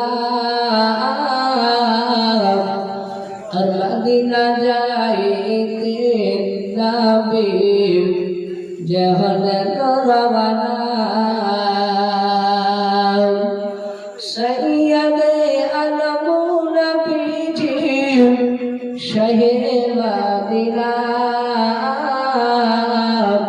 আর মদিনা যাইতে নবী জাহানে রওয়ানা। অনেক কাফের মক্কাবাসী নবীজিকে মারবি বলে, ওই যে ঘিরে মুশরিক নবীর পায়ের জুতার সমান হতে পারবে না। আর মদিনা যাইতে নবী যে হলেন রওয়ানা, আর মদিনা যাইতে নবী যে হলেন রওয়ানা। সৈয়দে আলম নবীজি শাহে মদিনা, আর মদিনা যাইতে নবী যে হলেন রওয়ানা। নবী বলেন আবু বকর হিজরত করি চলো, ওই যে হুকুমে খোদার রাতারাতি চলেন নবী, রাতারাতি চলেন নবী সোনার মদিনায়। আর মদিনা যাইতে নবী যে হলেন রওয়ানা। নবী বলেন কোথায় যাও, সকাল হলে নবী জাগিবে, ওই পাহাড়েতে যাই। গারেশ্বর থেকে নবী চলেন মদিনায়, আর মদিনা যাইতে নবী জহরত রওয়ানা আর মদিনা যাইতে নবী জহরত রওয়ানা ইনশাআল্লাহ আমরা হাত তুলি আল্লাহুম্মা আমিন আলহামদুলিল্লাহি রাব্বিল আলামিন والعاقبة للمتقين والصلاة على رسوله محمد وآله وصحبه أجمعين ربنا ظلمنا أنفسنا وإن لم تغفر لنا وترحمنا لنكونن من الخاسرين اللهم صل على محمد وعلى آل محمد كما صليت على إبراهيم وعلى آل إبراهيم إنك حميد مجيد اللهم بارك على محمد وعلى آل محمد كما باركت على إبراهيم وعلى آل إبراهيم إنك حميد مجيد رب العالمين তোমার সেই দরবারে দোকানে হাত তুলেছি মাওলা আল্লাহ আজকের বক্তা এবং শ্রোতাদেরকে তুমি কবুল করে নাও আল্লাহ অনেকক্ষণ আল্লাহ তোমার বান্দাদেরকে নিয়ে আল্লাহ কোরআন এবং হাদিস আল্লাহ তোমার নবী সম্পর্কে আল্লাহ আলোচনা করেছি মাওলা আল্লাহ দয়া মেহেরবানি করে মাওলা আল্লাহ আজকে বলা এবং শোনাকে তুমি কবুল করে নাও আল্লাহ তোমার বান্দারা চাতক পাখির মতো শুনছিল মাওলা তোমার বান্দাদেরকে তুমি কবুল করে নাও আল্লাহ হাদিস এবং কোরআনের বিধান অনুযায়ী আমরা সকলেই যেন মানতে পারি তুমি সেরকম তুমি তৌফিক দান করো আল্লাহ অনেক তোমার বান্দারা তারা হাত তুলেছে আল্লাহ তোমার বান্দিরাও আল্লাহ মা বোনেরা হাত তুলেছে বলো আল্লাহ তুমি কবুল করে নাও রব্বুল আলামিন মা বোনেরাও অনেক বাকি ভাইরা কোরআন খতম করেছে বলো আল্লাহ কোরআনে খতম করার পর আল্লাহ যদি কোন রকমের জাবাতের ভুল যদি হয়ে থাকে বলো আল্লাহ ভুলকে ক্ষমা করে দাও রব্বুল আলামিন আল্লাহ গ্রামে তুমি রহমত বর্ষিত করো আল্লাহ গ্রামে আল্লাহ নারী পুরুষেরা দুনিয়ার মুখ থেকে চলে গিয়েছে বলো আল্লাহ সকলের ওই কবরটা কি হালাত আছে আমরা জানি নাও আল্লাহ যদি কবর যদি মুসিবতের হালাতে আল্লাহ মুসিবতের হালাতে যদি পড়ে থাকে তুমি মুসিবতকে দূর করে দিও আল্লাহ সকলকে তুমি কবরগুলোকে তুমি জান্নাতুল নূর তুমি দিও আল্লাহ জান্নাতুল নূর দিয়ে তুমি তৈরি করে দাও আল্লাহ বেশটা তুমি বানিয়ে দাও রব্বুল আলামিন তোমার আল্লাহ যারা এই জলসার কমিটি ভাইয়েরা আছে আল্লাহ মা বোনেরা রয়েছে মাওলা আল্লাহ তাদের সকলকে তুমি কবুল করে নাও এই জলসায় যারা টাকা দিয়ে শ্রম দিও আল্লাহ আল্লাহ অর্থ দিয়ে সময় দিয়েছে মাওলা তাদের সকলকে কবুল করে নাও আল্লাহ তোমার বান্দাদের সম্মুখে পাঁচ ওয়াক্ত নামাজ আল্লাহ ওয়াদা করে নিয়েছি আল্লাহ পাঁচ ওয়াক্ত নামাজ তুমি পড়া তুমি তৌফিক দান করো কোরআন হাদিস দ্বারা আমরা সকলে মেনে চলতে পারি তুমি সেরকম তুমি তৌফিক দান করো আল্লাহ সারা পৃথিবীর মুসলমানদেরকে তুমি হেফাজত করো বেঈমান কাফেররা যে ভাব ষড়যন্ত্র করছে আল্লাহ তোমার বান্দা বান্দীদের উপরে আল্লাহ ওই সমস্ত কাফের হাত থেকে আমাদের সকলকে তুমি হেফাজত করে দাও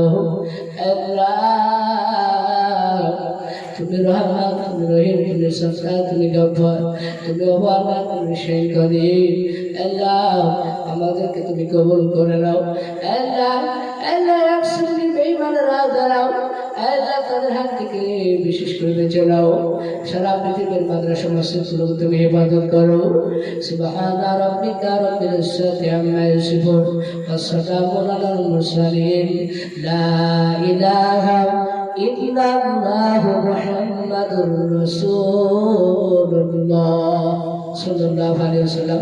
প্রত্যেকটা বাপজি ভাইদেরকে বলবো যদি আপনারা আমার ভাষা দ্বারা কথা দ্বারা ভুল ভ্রান্ত হয়ে থাকে ছোট ভাই কিংবা ছোট ছেলে হিসাবে সকলে বাপ্পা এবং মা বোনেরা সকলে ক্ষমা করে দেবেন এবং আল্লাহ পাক আপনাদের এই দোয়ায় এটা পশ্চিম বাংলা বা বিভিন্ন জায়গায় বাস করতে দেয়। আপনার এই হরিহর আপনার এই যে হরিপুরা থানা এবং আপনার এই ফাঁচির নগর আপনার এই দিকে আপনার এই দুধসর এদিকে আপনার বিভিন্ন জায়গায় গিয়েছে আলহামদুলিল্লাহ জনগণকে গিয়েছি আপনাদের দোয়ায় ইনশাআল্লাহ বিভিন্ন কাজ করছি। আপনারা আমাদের দোয়া করবেন, আপনার জন্য আমি যতদিন আল্লাহ পাক আমাকে বেঁচে রাখবেন আপনাদের জন্য আমি দোয়া করবো। তারপর যেটা বাবজি ভাইদেরকে বলবো আমি সকলে ইনশাআল্লাহ আমরা আজ থেকে ইনশাআল্লাহ নামাজ আমরা পড়বো। এরপরে আমার বক্তব্য আমি শেষ করছি। আখিরি দাওয়ানা আলহামদুলিল্লাহি রাব্বিল আলামিন। আসসালামু আলাইকুম ওয়া রাহমাতুল্লাহি ওয়া বারাকাতুহু।